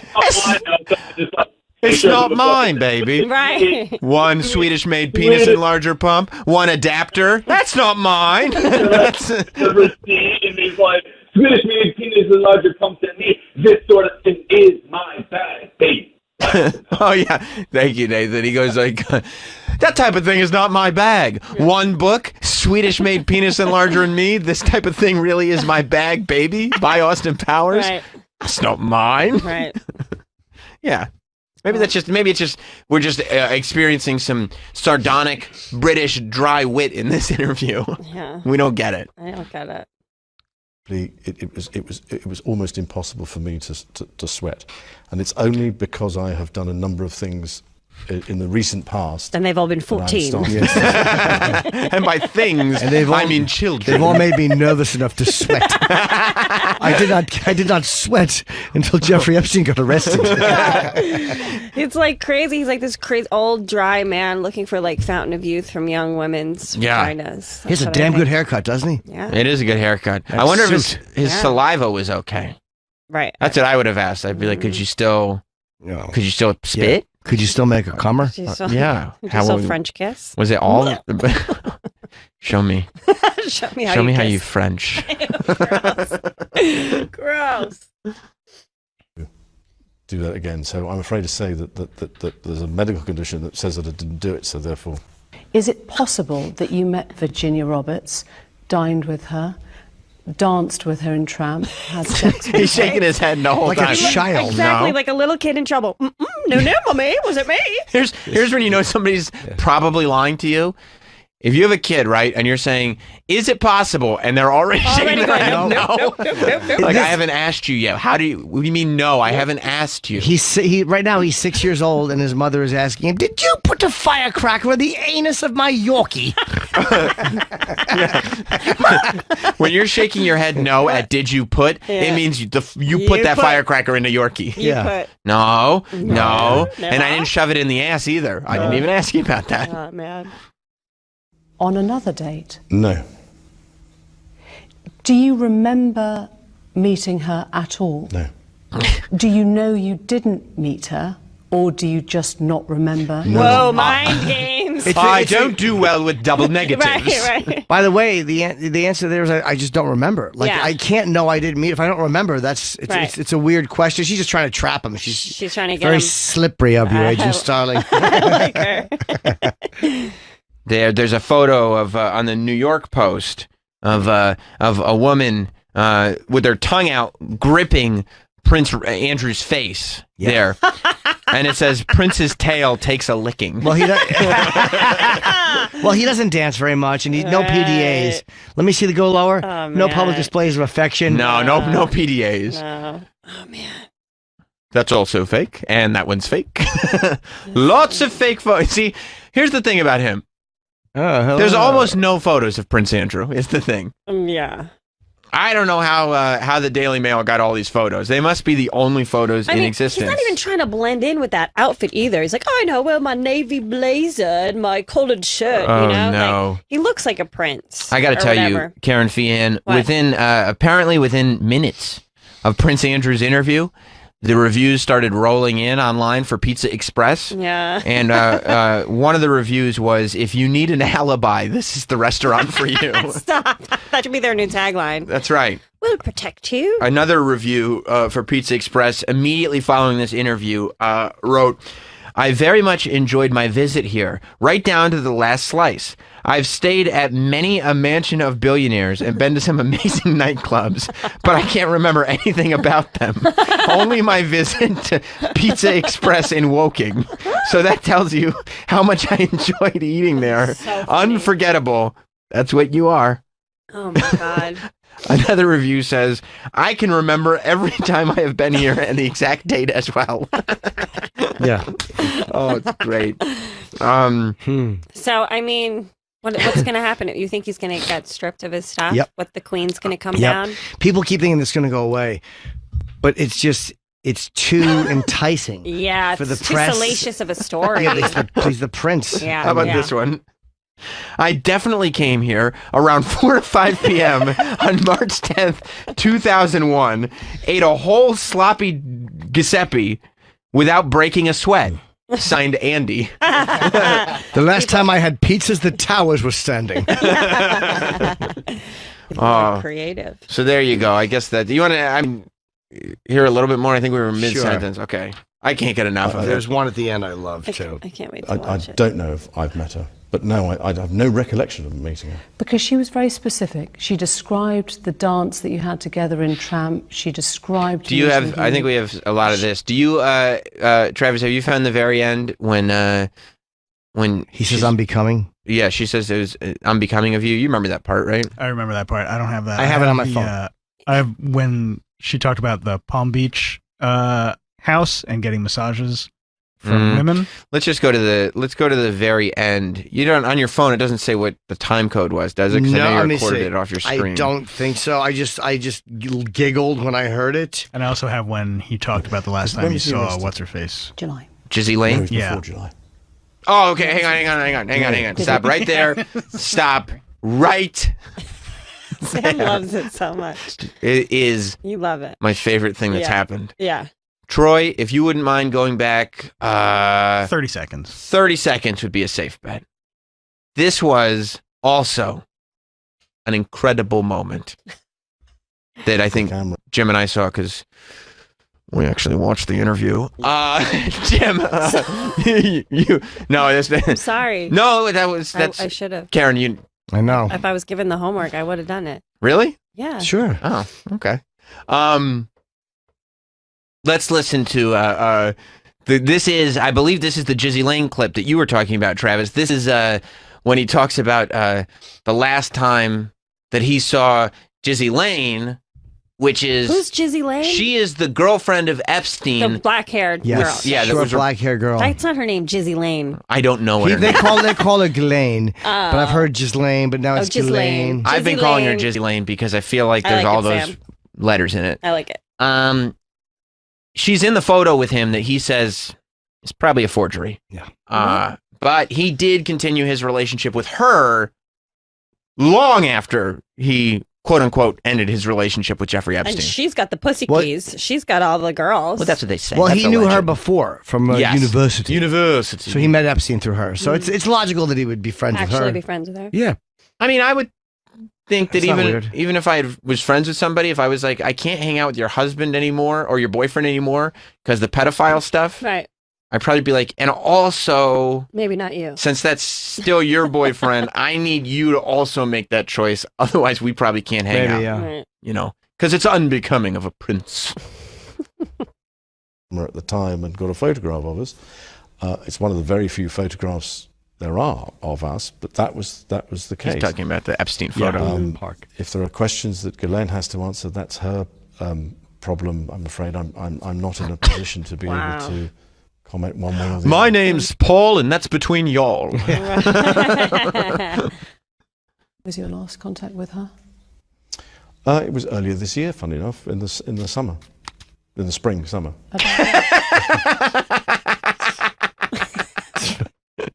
In the spring summer. Yeah.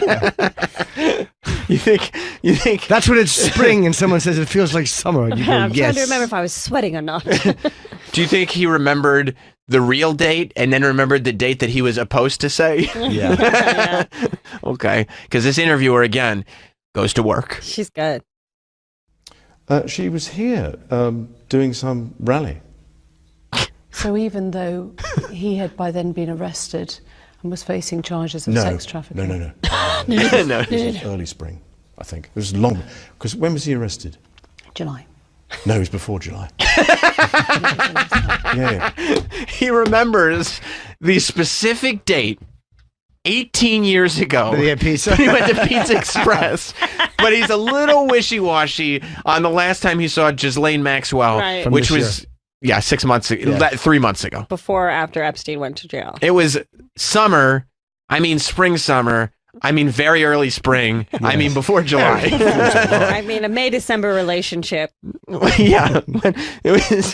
This was like Travis pointed this out. We were talking in the office. It was like when during the Kavanaugh hearing when they were like, "What's a devil's triangle?" Right. He was like, "Do you know what quarters is?" They were like, "No." He's like, "It's like that."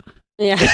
yeah. Then I'm assuming there'll be no follow-up questions. Yeah, that's what it was. That's what it was. Hey, when was he charged? July. No, it was right before that. Right before that. It's definitely before that. Yep. Wouldn't have been July. Did you discuss Epstein at all then? No, actually, funnily enough, no, not at all. There was nothing to discuss about him. There's nothing Because to he wasn't in the discuss about news. It wasn't, it was just, we'd moved on. That makes sense That because makes perfect sense. If he hadn't been arrested yet and they hadn't seen him since 2010, like he said, this is 8 years later. if you have a friend whose boyfriend, you used to stay at his house, and now you don't talk to him because pedophile, you might say, How's that old pedophile? "Hey, how's Jeff doing?" Oh, yeah. I mean, it would probably sure. come up. He's saying that it wouldn't have come up Because he wasn't in the news? because we only talk about headlines. Yeah. We only talk about what's Yeah. fit to print. Right. I would never talk about someone who's not being scrutinized. What, you mean a friend just asking how he's doing? Never. Never. Unbecoming of me. No, we went to Pizza Express. Oh. What is he even the prince of? Like, what does he do? Who's he in charge of? Is he a philanthropic type person? He's the queen's son. Right. The They all do prince. stuff. They all go out and do charity Right. events and shit. He's like that. Simba. The from Duke the of Lion Like York. Simba. Yeah, like Got Simba it. from The Lion King. Thank you for breaking it down for me like that. Jay in Vegas. I just want to say thank you so much. I've been roaring with laughter all the way through this. This is brilliant. And yes, you've guessed it. I'm one of their subjects, in inverted commas. I love that. I can't believe what you Brits, the enjoyment that you guys get to have. It's incredible. I think I am disgusted that when I look at the news this morning, CNN's covering impeachment stuff. Fox News is spending half their morning talking about Kanye West and Joel Osteen. Ugh. Nobody's sitting here saying the greatest interview of all time happened in England, Right. and we need to cover this. you know what's amazing is that I think that you have just beautifully, forensically examined each answer. And I think anybody, even the British people, just scratch their head. Obviously, the Pizza Express thing is going to be re-examined and re-examined. But, I mean, as overall, as a person who's kind of vaguely in that field, I mean, this is car crash. And thank Start to you. finish. Tell more people about the car crash. Shout out to Love it. Princess Di. Thank you. Yes, this is Paris tunnel level. Yeah, this is the worst accident that has ever happened to the royal family. And they advise him. I guess they know that he's not. He probably thinks he's smarter than he is, because at a dinner party, he's the guy that dominates the conversation. But the difference between him and a guy like Clinton or other politicians who dominate conversations, they're used to people coming back at them because they have debates. They have debates and they have to fight policy, and they have these things of back and forth and always explaining your position. He doesn't have that. He's a guy who just holds court. Right, he gets yes to death. Clinton's so. also smart enough to not talk about it. What possible benefit would there be to answering the Lolita Express? Where did this interview stem from? Were they trying to get an interview? They're giving with him so much shit, and he wants to continue with his public life. I think he's just sick of sitting in the house. He's trying to get back to tramps. He's like, they won't let me in. Everybody thinks I'm a pedophile. I got to change this. I want to hear at the.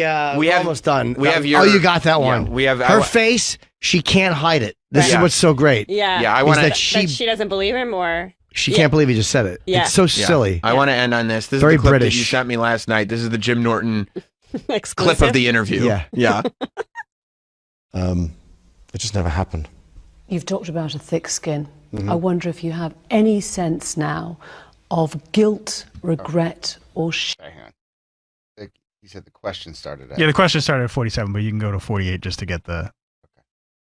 I got blue balls now, Troy. Yeah. Do I regret the fact that he has quite obviously conducted himself in a manner unbecoming? Yes. Unbecoming. He was a sex offender. Yeah. Her face. Yes, I love this bit. She's so. I hope her career pops off after this. She's emotionless, and in this one, she can't believe he just said that to her. She's like, unbecoming. Her He face. raped children. And he apologized. He's like, I'm sorry, I was trying to be polite. What an icon. Yes, bitch. Can I see that again? Her face is so great. He's a sex offender. Because how do you respond to that when you're Prince Andy? Right. Like, how do you, when she goes, he's a sex offender, and she Right. looks at him like, you sick Unbecoming, pervert. right. You idiot. He's like, well, don't. I'm not a come. I'm sorry. I'm trying. He apologized. I was trying to be polite. Right. Well, it's good that he's trying to be polite to the pedophile. I'm not unbecoming. Right. Again, that's where this way of communicating sounds awful. Yeah. It doesn't sound accurate. And again, I know that politeness is one thing, and they don't get emotional, but it sounds very detached, and none of it sounds just the way people speak. Totally. Yeah. Across each other. Do I regret the fact that he has quite obviously conducted himself in a manner unbecoming? Yes. Unbecoming. He was a sex offender. Yeah, I'm sorry, I'm being polite, in the sense that he was a sex offender. You can't even say it. It's like Fonzie trying to say wrong. I can't. It's so like. I'm trying to be polite. I'm sorry. You are a sex offender. Yeah, Sex yeah, yeah. offender. Oh my gosh. It's unbecoming. It's Was I right in having him as a friend at the time? And bearing in mind this was some years before he was accused of being a sex offender. I don't think there was anything wrong then. Before they caught him, it was fine. Yes, exactly. What a nice carpet. Really is. It's a great setup they got in Buckingham. Yeah. Hopefully he gets to stick around. Yeah. You don't want to get thrown out of Buckingham Palace after finding one bedroom. He is going to get the hot boot. Mm. Yep. They don't even have AC in a lot of apartments in England. They don't. That's Europe going to be a stinks bummer. for AC. Yeah. Really? Yeah, it's all old buildings. It's not good. They You don't. think they'll give him like a parachute, like throw a couple jewels in his pocket? And I have him- hope so. Like maybe a scepter. He'll or have something money. like They'll that. probably give him some money, yeah. scepter. He'll take out the jewels of the scepter, try to pawn them. Prince, the scepter of the royal family is a very rare These are item. the jewels from the scepter. Don't put the royal dishes where they're going to fall. You can call it your sweaty scepter. Did you fuck my wife?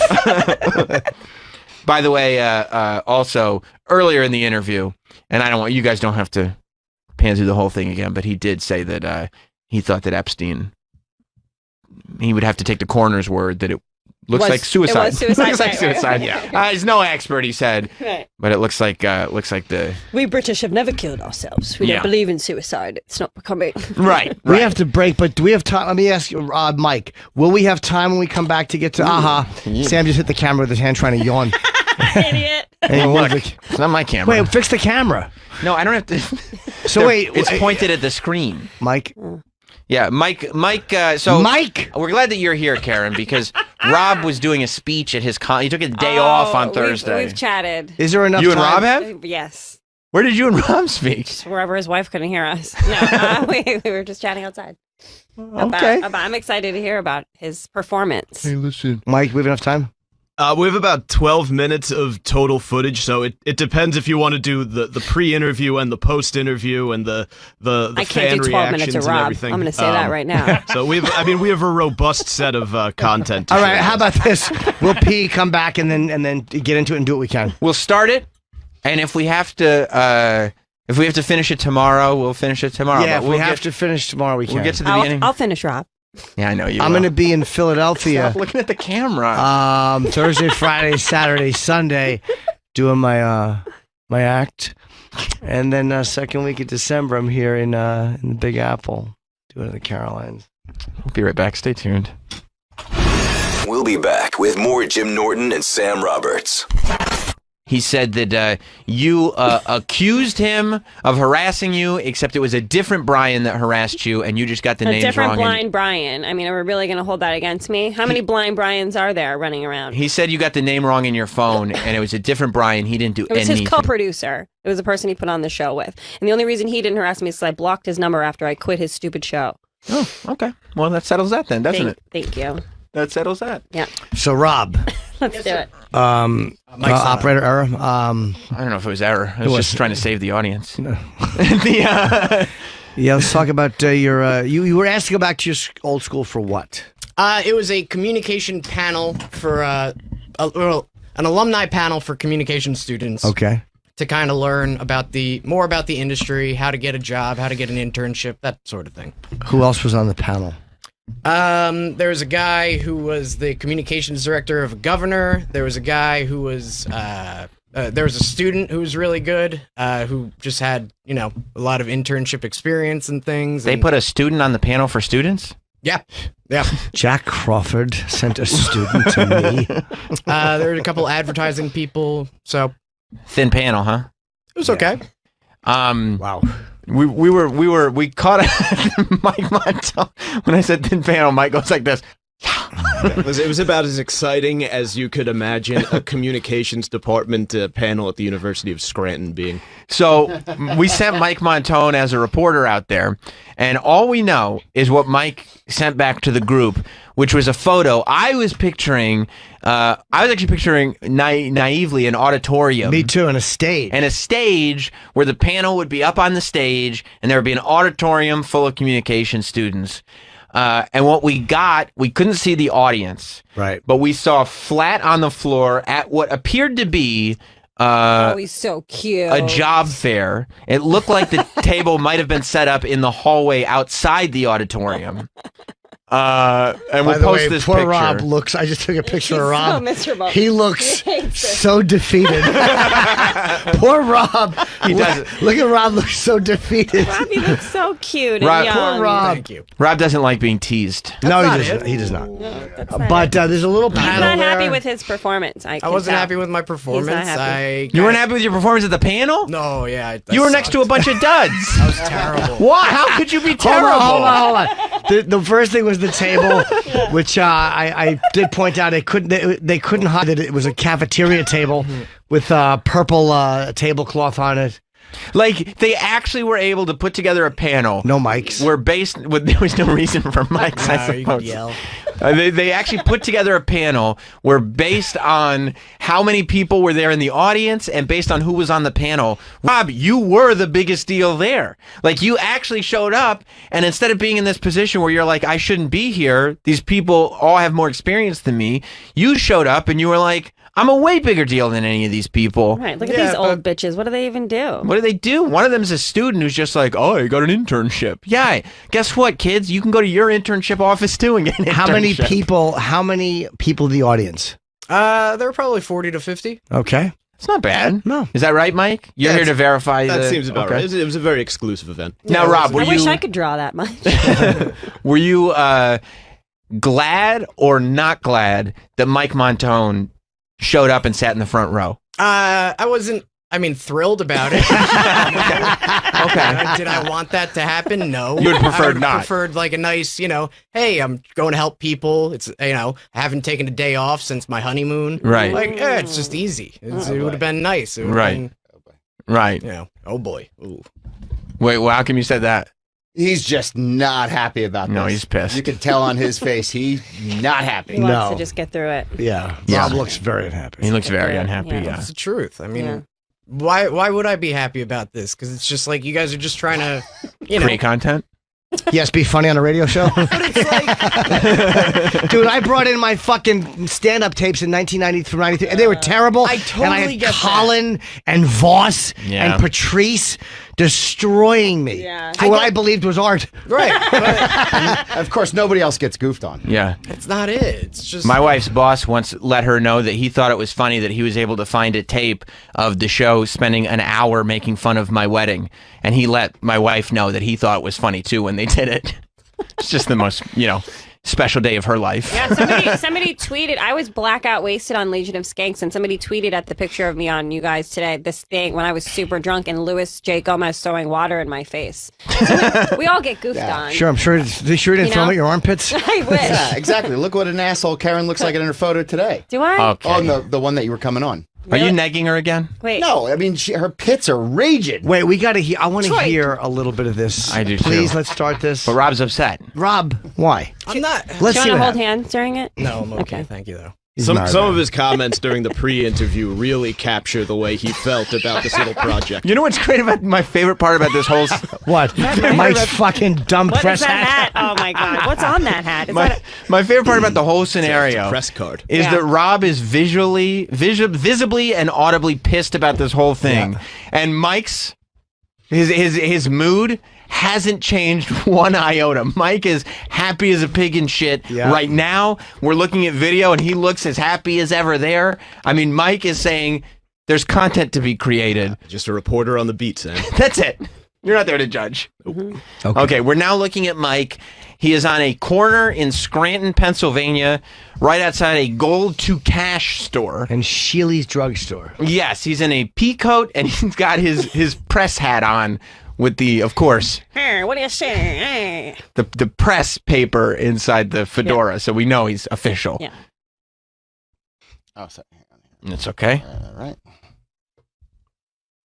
Well, as the first chill of winter weaves its way through the Poconos, Did you write that for him, Jim?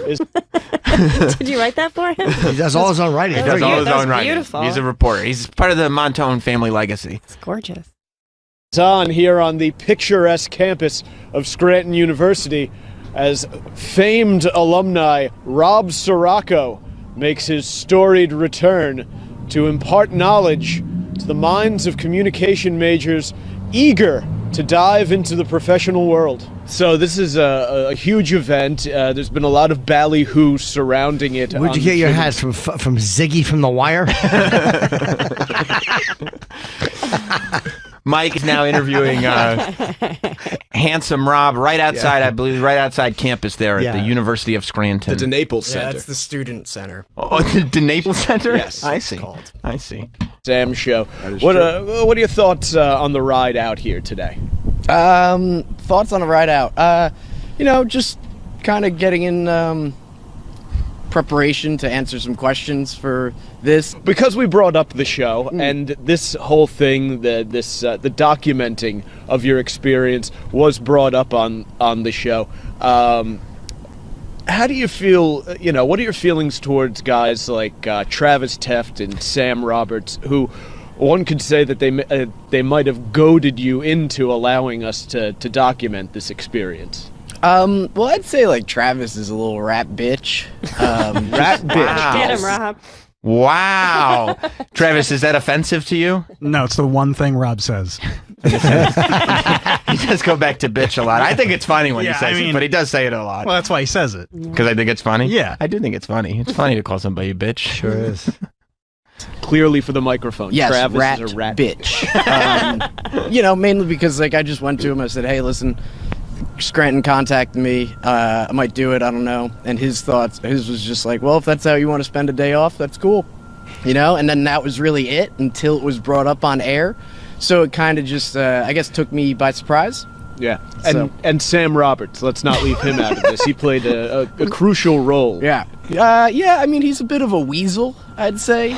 A weasel? Yes. Yeah. Is that a message you'd like delivered to Mr. McMahon, his other employer? Yeah, absolutely. Any nerves, any apprehension before you go into the big event? No, not really. I mean, I just want to make sure, I'm clear and concise with what I say, and that's really it. Any butterflies floating around in there right now as you get ready to go in? When I was driving, no, not really. But when I was pulling into the parking lot a little bit, I shit my pants. Now that you hear an electricity in the air. Yeah, there is. In the electric city. Would you like a little something to help calm those butterflies down? Offering him what booze would that be? Well, this being a college campus, I do have. We've got the king of campus and the king of beers. Can I interest you in one? A panel shotgun? No, it's all right. I'm good. Well, if you won't, then I will. Do you Go mind for it. holding See it?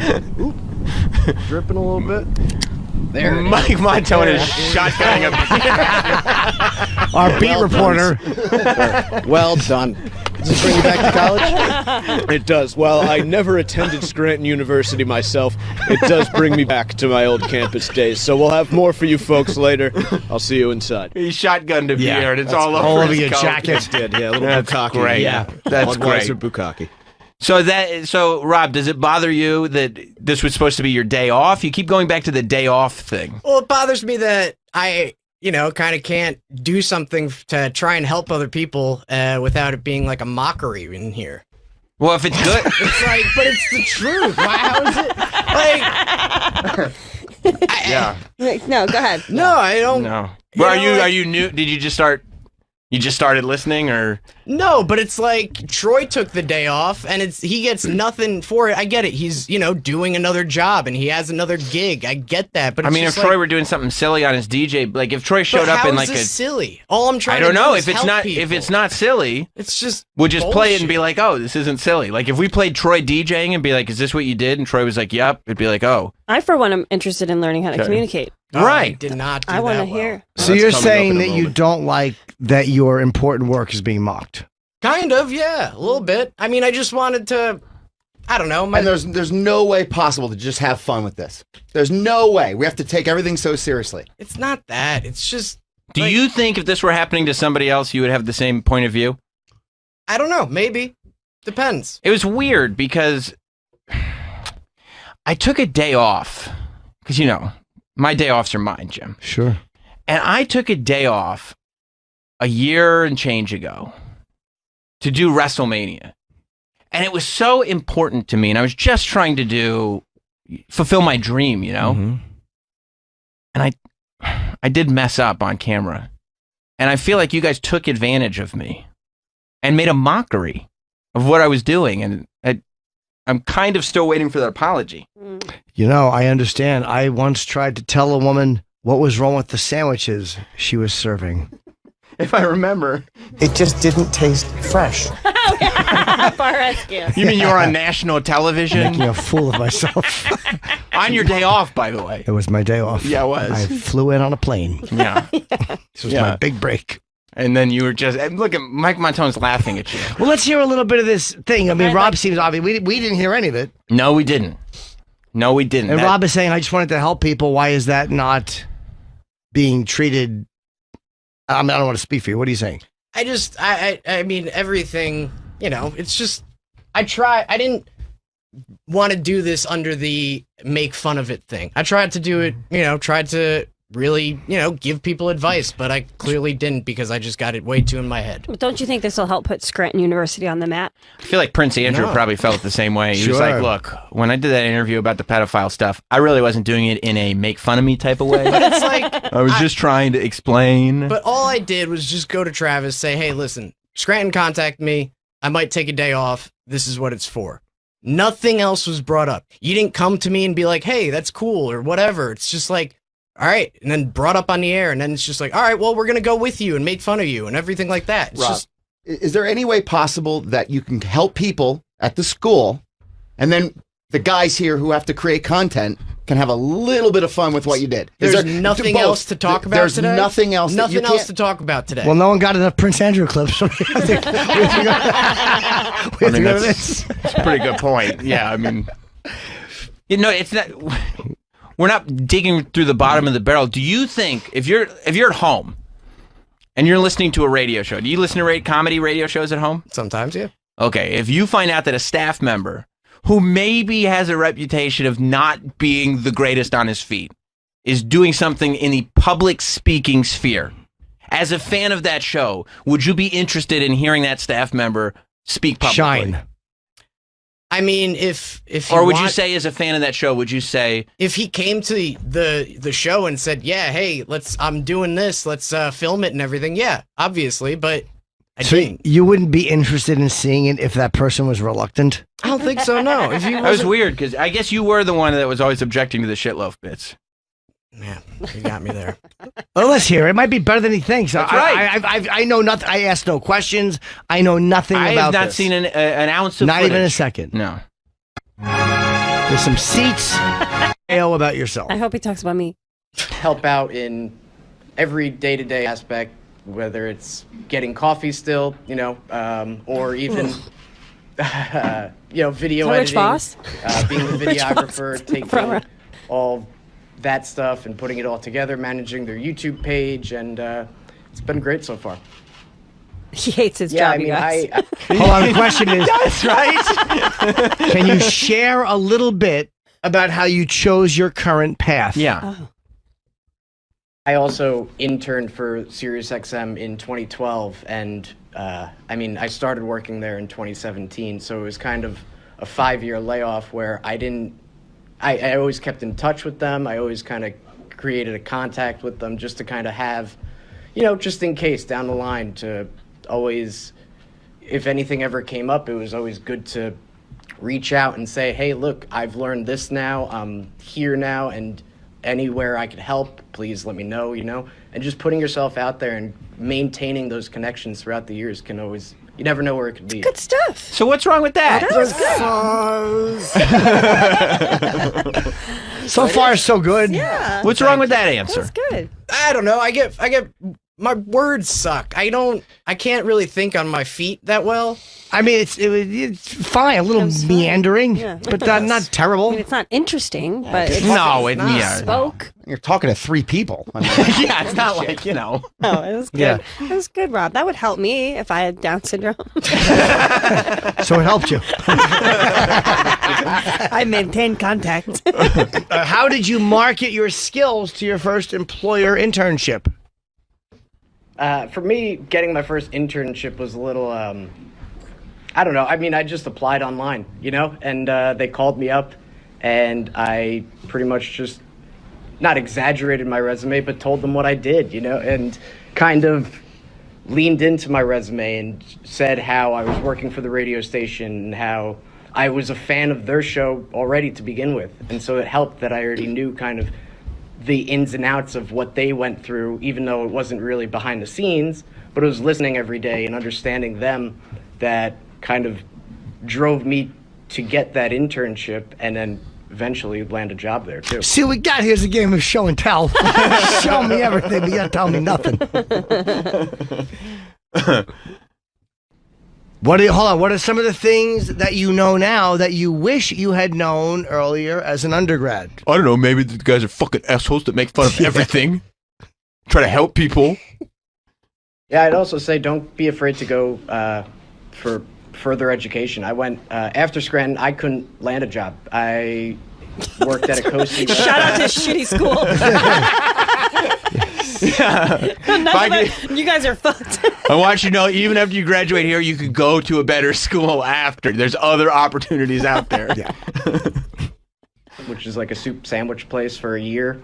And after, about 5 months, 6 months, I realized I needed to further my education. So I went to the Connecticut School of Broadcasting, where they kind of took all the stuff that I learned here and just kind of honed it toward more broadcasting It'd be funny if you skills. were wearing a Connecticut Broadcasting t-shirt. Just CSB cap. Handing out brochures to that school.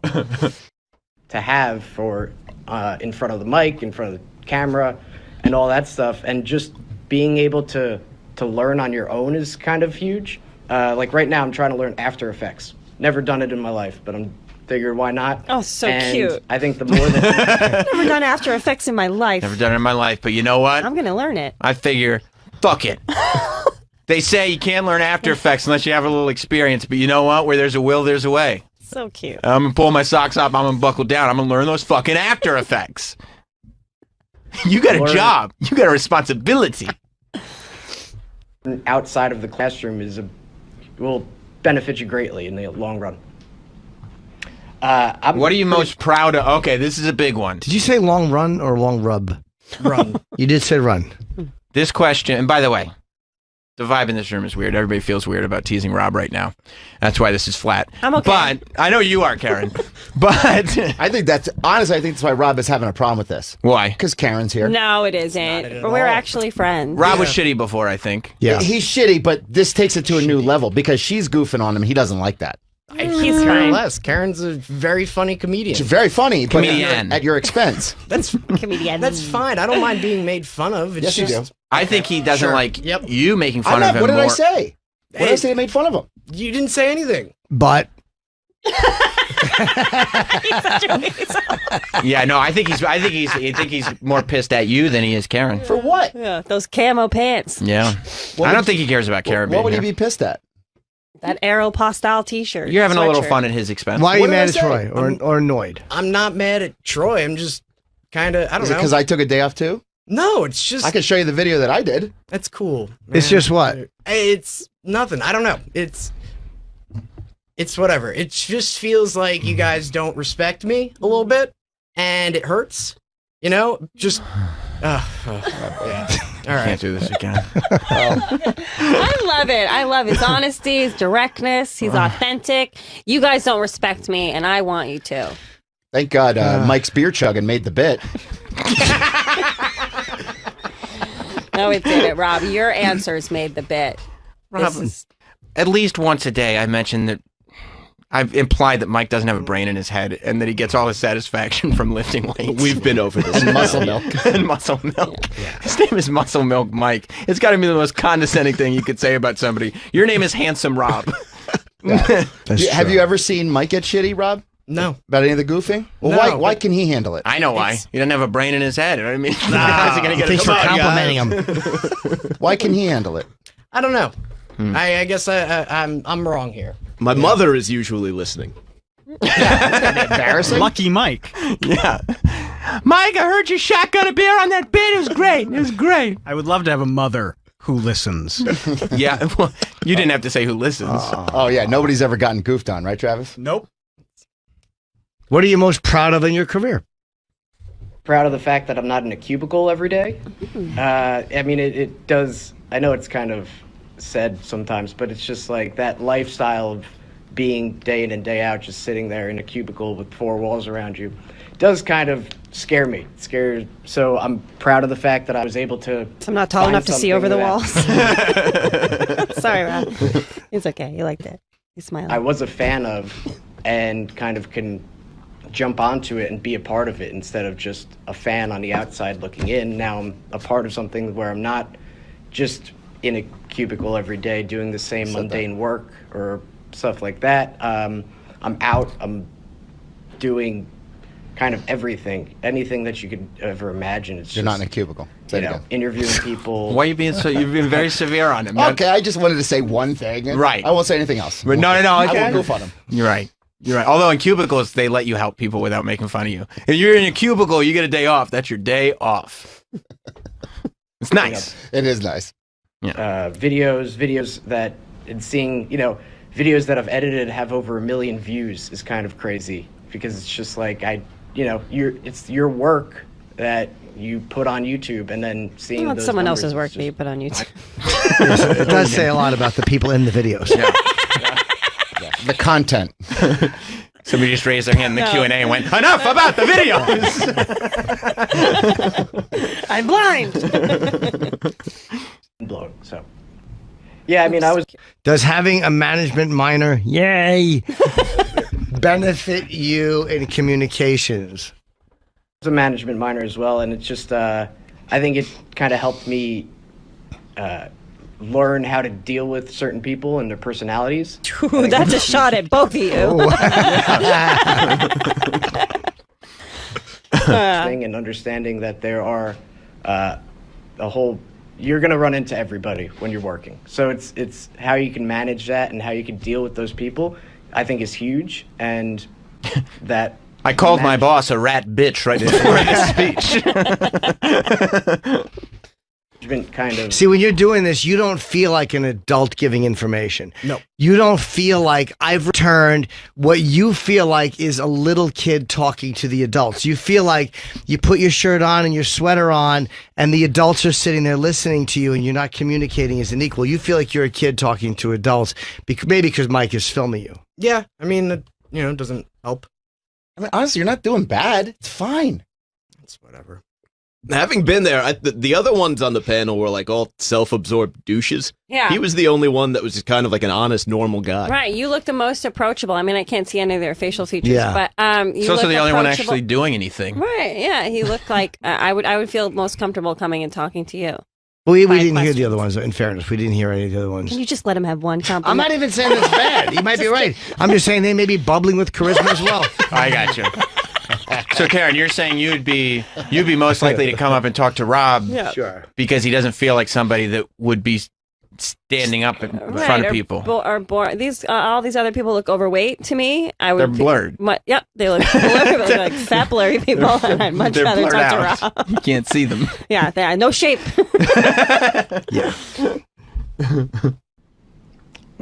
The classes and everything kind of helped just understand the corporation side of business. I mean, there's so much to learn and so much to kind of take in, even when you are kind of on a production side, that you still have to understand the management side of a corporation. Yeah. How does one go about finding the right internship? Did you go right to that question because you weren't sure what he just said? No idea. That answer just sounded like a bunch of words. Because I noticed you were just like, I think I'm going to skip it. I don't know what he meant. I don't know what he's talking about. I mean, it's really about reaching out. 9 times out of 10, people do want to help you too. So it's just putting yourself out there really is the main thing, I think. And listening to people and understanding that, if this person isn't connected officially, I guess, with the company or whatever, there's other ways to go about finding someone who you do know and who you already have a relationship with. So it's always good to just put yourself out there. Who wouldn't be officially attached to the company? Roland? Well, Roland does actually work here, but he's like the Milton scenario where he is still getting paid, but they don't know. Okay. Yeah. I mean, freelance workers. I mean, there's so many people in the business that, I know so many people who work for CBS and Fox. So it's kind of. What made you feel less than when you were up there? Seeing Mike. And the fact that those were all guys who all look like professionals and wearing suits. No, I think it was just I was in my head too much. I was way too worried about what you guys would think, what my answers. I knew right off the bat, or the first one with the bio, I was just like, oh God, this is going to be awful. I didn't bring up anything about how I worked for CBS or, all that stuff. And it's just like more prestigious. You didn't mention Opie and Anthony or Jim and Sam? Right, that's it. That's what I mean. I said that in the beginning, in the bio, but it's just like... It seems like you psyched yourself out instead of being like, I'm rolling in here with a film crew. I'm already somebody. You guys should be lucky to hear what I'm about to impart to you. You felt like you were being exposed. A little bit. I was embarrassed. Yeah. What? I mean, come on, dude. Just having some fun. Well, it's a learning experience. I think the next time you do one of these panels. Why are you'll you be- talking about? He's Will still not be a shitty. next time. Like I said, you're just not even doing that bad. It's fine. It's you know. Are you learning? Not a goddamn thing. No. I was thinking this would be nice to fall asleep to. I did find out This is that like ASMR. he is happy to not be in a cubicle. I'm walking away with that. He does video. It's true. With a million views. Rob's helping me with stuff. I have there's a reunion special, the show that I was on that's they put behind a paywall on YouTube. So he's helping me clip out parts that I have in it. So what? He's very talented. He's helping He works maintaining this here. connection. We He's gave- maintaining this connection. Yeah, you're we don't mocking need him. I thought you were being nice. Trying. She's mocking you. Trying. I mean, how many people have applied for this job and he's the one that has it? So We he obviously literally has made some him, gave him a skill. full, we turned his job into a full-time job. And you guys fought for him to get a full-time job. Yeah. That's right. So obviously he's worth something to you guys. Yeah. No. Yeah. Why the hesitation? Wait, hold on. What? It doesn't feel that way a lot of the time. Bro, you just said in the speech that you were spending 5 years being a fan of what we were doing so you could get a job here. And I know because I was one of the people you were reaching out to. Yeah. In 7 years. But it's... Why would we not make fun of somebody doing a public speech? I don't know. I guess, yeah, I'm wrong. But what were you going to say? You were going to say What are you a fan of? It's... You guys, it's just constantly, you guys are talking behind people's backs. Who is? You are. Who's talking about who behind what people's backs? The first day that this happened, were you not right when I exited the door, oh, Rob's being shitty today? We tell you you're shitty to your face every single day. What are you talking about? On air and off air. But it's just, whatever. Who's saying anything behind anybody's back? I guess no one is. Oh, boy. I think Rob's spinning out. He's totally spinning out. He's spinning out. I'm pitting out. We're having fun. Yeah. Everything's a mess today. And Travis isn't talking about you behind your back if he's telling me and Jim that you're doing this speech thing without you knowing that. He's producing. He's creating content. That's what we do. I think it's a little case of Audition Can't Take It that we have going on. Little case? Just a tiny little 4'8" case of Can't Take a Little. And it's like all of this, I think, is a learning experience. And Rob's going to come out thicker skinned, more charismatic. Stop trying to be Pauly positive. Trying to steal him from his stupid wife. Travis, what were you going to say? If I've got two guys out on the same day, Rob and Troy, I can't tell Sam, well, Rob's also out. It's a secret. It's not it. I would have gladly told you what I was doing. And I would have said the same thing. Okay, we'll send Mike with you. Yeah. And believe me, Travis has blabbed about me too, so. Oh, yeah. That was by accident. I don't see me sulking about it. It's just all right, it's a show. They're trying to make funny shit. You know what Travis did to Troy? Oh, boy. Why? I thought we didn't talk about old shit. I know, we usually don't, but Rob said needs to no hear old this. shit. Rob needs to... Travis, and this is totally personal. This literally has no reason to be made into content. But Travis came to me and he said, you know, Troy went on vacation while the show was on vacation. He's not even taking days off the show. You know, he went with his ex-girlfriend. I thought Sam knew. And I went, what? He goes, yeah. I go, Troy didn't tell me. And Travis goes, oh, well, he told me. And I was like, all right, well, then I'm bringing it up on the air. And I said it on the air just to watch Troy squirm. Because he knew this is terrible for my personal life. I wasn't happy about it, but it's like, okay, this is part of the show. This is what you deal with. Because he said to himself, the only reason I didn't tell anybody is because I didn't want this to come up on the air. That's right. And goddamn, it blew up in my face. I made an error in judgment. You didn't. That's the point. Okay.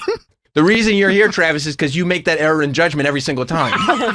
It's your job to make that error. Yeah, you keep making that error in judgment. Are there any answers you're proud of specifically, Rob? Nah, not really. I mean, it kind of Mike asks questions. I believe now. the Q&A is Mike coming up asks here. a question. Okay. You were there. By the way, Mike, this whole time. Yeah. All this weird tension in here. Yeah.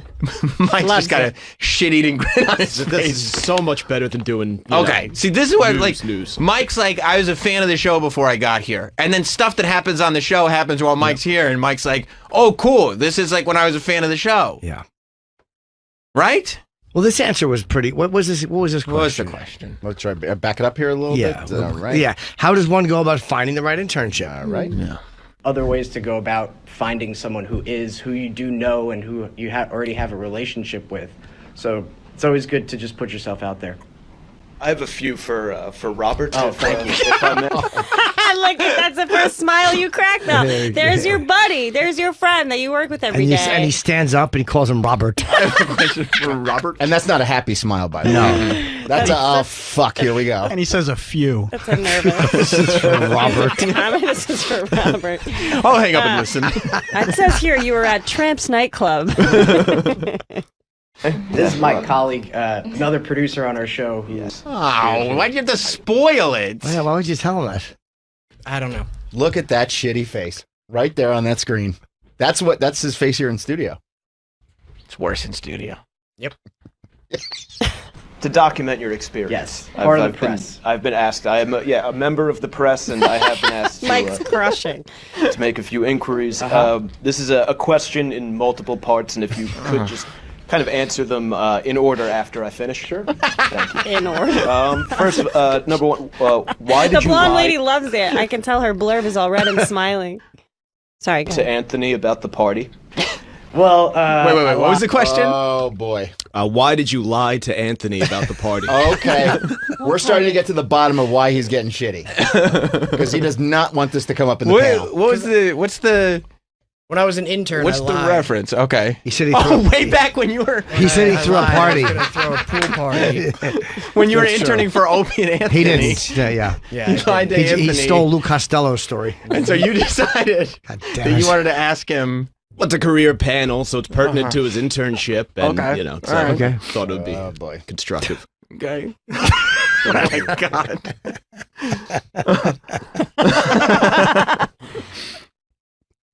Document your experience. Yes, part of the press. I've been asked. I am a member of the press, and I have been asked to make a few inquiries. This is a question in multiple parts, and if you could just kind of answer them in order after I finish. Sure. Thank you. First, number one, why did you lie to Anthony about the party? Well, I lied when I was an intern. Pretty much the last week of my internship, I lied, and I was gonna have a party, and this whole thing kind of happened where it just didn't work out. I just didn't go through with it, and I guess the hosts were invited and ready to come. No. What? Just Karen pointing out this doesn't have anything to do with the speech. It just No. doesn't add anything. It's a bad literally- question. No, it's just fucking Captain Quee answer. At least not Mike knows funny though. Bring a little humor to this panel. But if Rob answered it funny, it wouldn't be funny. It is funny that he's being straightforward. Squirming, yeah. It is funny. Dave in Tennessee, real quick, has a good point to make. What's up, Dave? Dave. Dave! Yes. Yes. Yes. What's up? Troy should probably stay out of this. He nearly lost his mind when Shitloaf was imitating him that day. That's true. I remember. Were you hit that, right? Rob? Yep. Yeah. When, Threatened him outside in the hallway. when Shitloaf came in dressed as Troy Kwan one year for Halloween, Yeah. Troy lost his cool as well. Remember that, Troy? Yeah, I did. Was it a learning experience? Yeah, of course. And you guys goof on him for me now, and it's like, oh, fine, yeah. It's stupid. Yeah. An answer to give would have been you were just trying to make on-air content, so you figured to be talking about. But you, in this. yeah, and that. Hindsight's 2020. Yep. Or just lie. Yep. Yeah. And then I just had to cancel it just because of. It's funny. Did you feel like you were just kind of caught in a weird space and just rambling out an answer and words, and you felt like I'm not even here right now, and words are just coming out? Yep. I don't know how to get out of this. Yep. Literally, all you had to say was, I was just trying to be funny on the air. That's it. Yeah, but it's easy for you to say that now. Sure. When poor Rob's up there, You're not in front of this 10 people. Rob's trying to be professional Rob here. I was trying. He's not trying to be show Rob. He's trying to be professional Rob and make a distinction. And then this, You didn't like that they all knew that you lied about the party. he's got to bring up some show shit. We really, Rob also does. Professional Rob is more of the come from the school. We don't really talk about old shit. Yeah. But these people are like, how are we supposed to trust this guy Rob if he's lying about parties? How am I supposed to get an intern? Yeah, and as my role as a member of the Fourth Estate, it is my job to ask hard questions. Right. So. No, you're right. I'm sorry. I can't blame you for that. And you wanted to, Rob, Mike, to ask questions that pertain to the panel discussion, not old stuff that would entertain us. I didn't want Mike to ask any questions. There's no reason for the panel to ask this question. I tried to get Mike for him arrested. to be there. No. Yeah. Okay. Also, not a lot of friends could come, so I was a little embarrassed.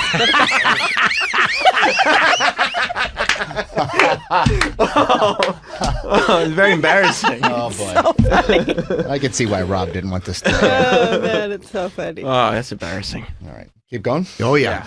About that, what was the second one? McClunky? Yeah, what does the word McClunky mean to you? McClunky means that, Greedo shot first. I didn't That's know. what it means. And third one? Who has a bigger pecker? Oh, Oh my God. In a Catholic school, he's asking. It's a Catholic school. Catholic school. God bless you, Mike. Oh my god! I was sweating down my back when I Oh was my god! Pecas. Oh my Oh, you want us God. to be taken seriously. A little bit, yeah. I was You want- trying. Were there any old professors or anything there? And you want them to look at local boy done good. Yeah. And you got this asshole talking about peckas. Yep. Who's Pecca? Oh was God. bigger?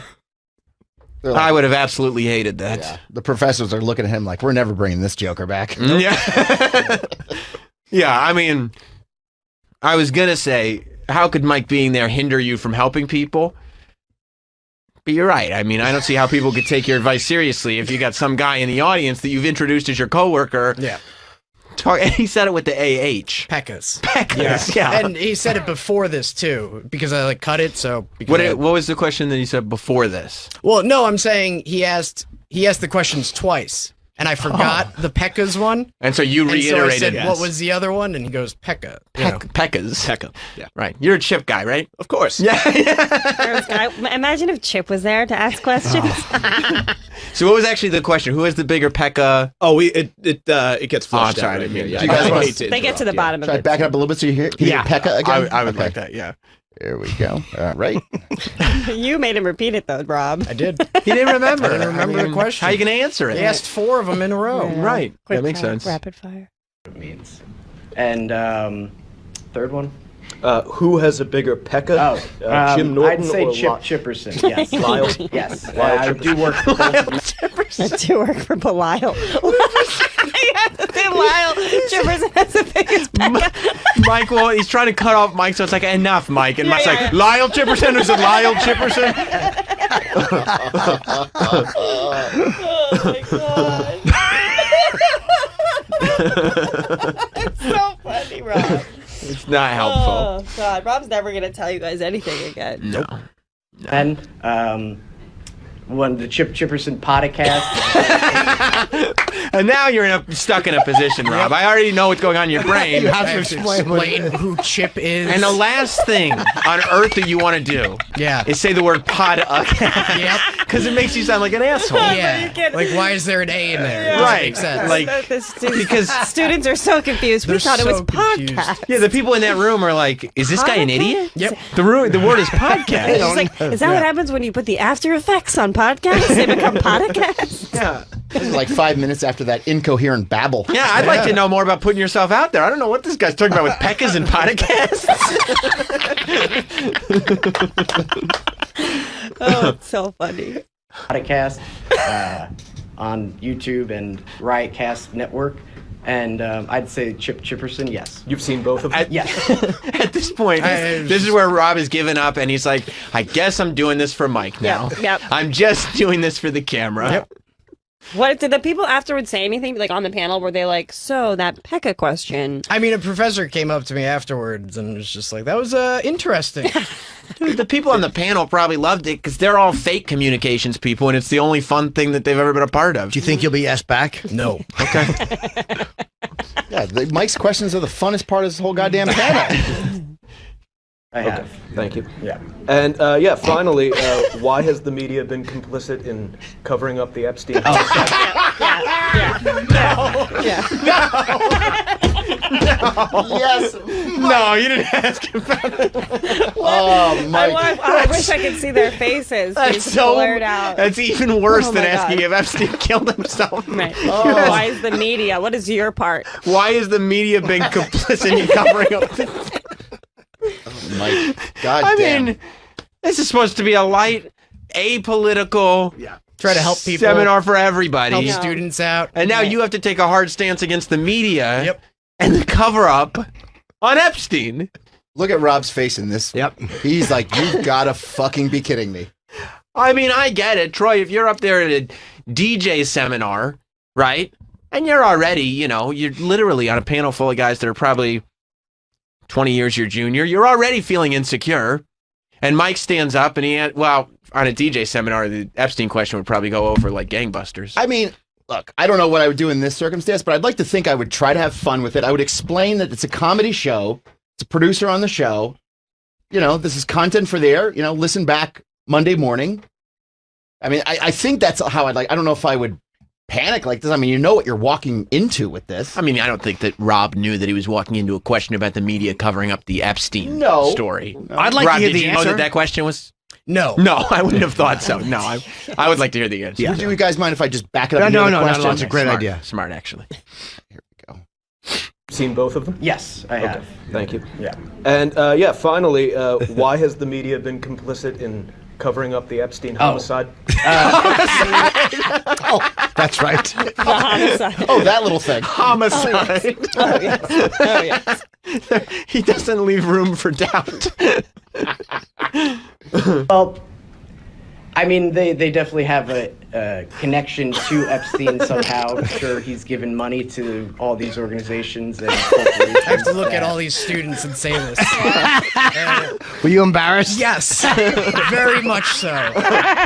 Very much so. I was sweating profusely. Because you don't know where the school lands on the Epstein thing. Right. I don't. Scranton. It's a hot button issue. Yeah. But where they just don't want that stuff to come out. So, Thank you very Pretty much. I believe succinct. Epstein did not kill himself. You took the hard stance. Good for you. Yeah. Good for you. Helps. Thank you, Rob. Sure. Then you should be like, and the lady to your left, same question. where it ends. It should be, yeah. That's Mike's learning moment. Mike, you should have been like, and now same questions the rest of the panel. Yeah, I went into it thinking that I was going to get cut off after the first question. In retrospect, I wish I had just started following up and Right. peppering the entire panel with stuff. Now, Now, I cut you off. There's 5 people there. what was the reaction? Like, how did people react, especially to the Epstein stuff? You What can was hear it. Were they Let it play. okay? Back it up like 2 seconds. All right. Hang on. Sure. That was it. Right, just that little awkward. All right. Then Mike tried to get a standing O. Are you trying to get them to stand? It didn't work. Which is embarrassing because you had previously announced Mike as your coworker. So you like these guys trying to get them a standing ovation. Well, we should probably do the follow up tomorrow, right? Yeah, we'll do the follow up tomorrow and get some of the answers from the students. There's a lot of time there. Right. Great job. Just so I can be clear for tomorrow, we got interviews with people who watched Rob. Yeah, I was able to. The room cleared out pretty quickly, but I got an interview with one girl, and then we have Rob's follow up. We broke down the experience a little bit. Okay, great. Got his feelings. Great. Okay, so that'll be here with us tomorrow. Karen, where are you going to be? Come to the stand. I'm there tonight, 10 o'clock, hosting Frantic. And yeah, follow me on Instagram, KERRYNFEEHAN. Great. See, Rob, it's like pulling off a Band-Aid. Yeah, I guess so. It's like pulling off a Band-Aid. And tomorrow, we're going to pull it off again. There's more Band-Aids. There are some more Band-Aids. We did do a little walking tour. You did? Yeah. Of, Okay, so we got a couple freshman Band-Aids to dorm pull. and- Yeah. That's fun. Is the worst of it over, though? Has to be, right? Yeah, definitely. We'll probably reflect on some of it. We will. Most likely. Yeah. Well done. Jim, Philly this weekend. See you tomorrow. We'll be back with more Jim Norton and Sam Roberts.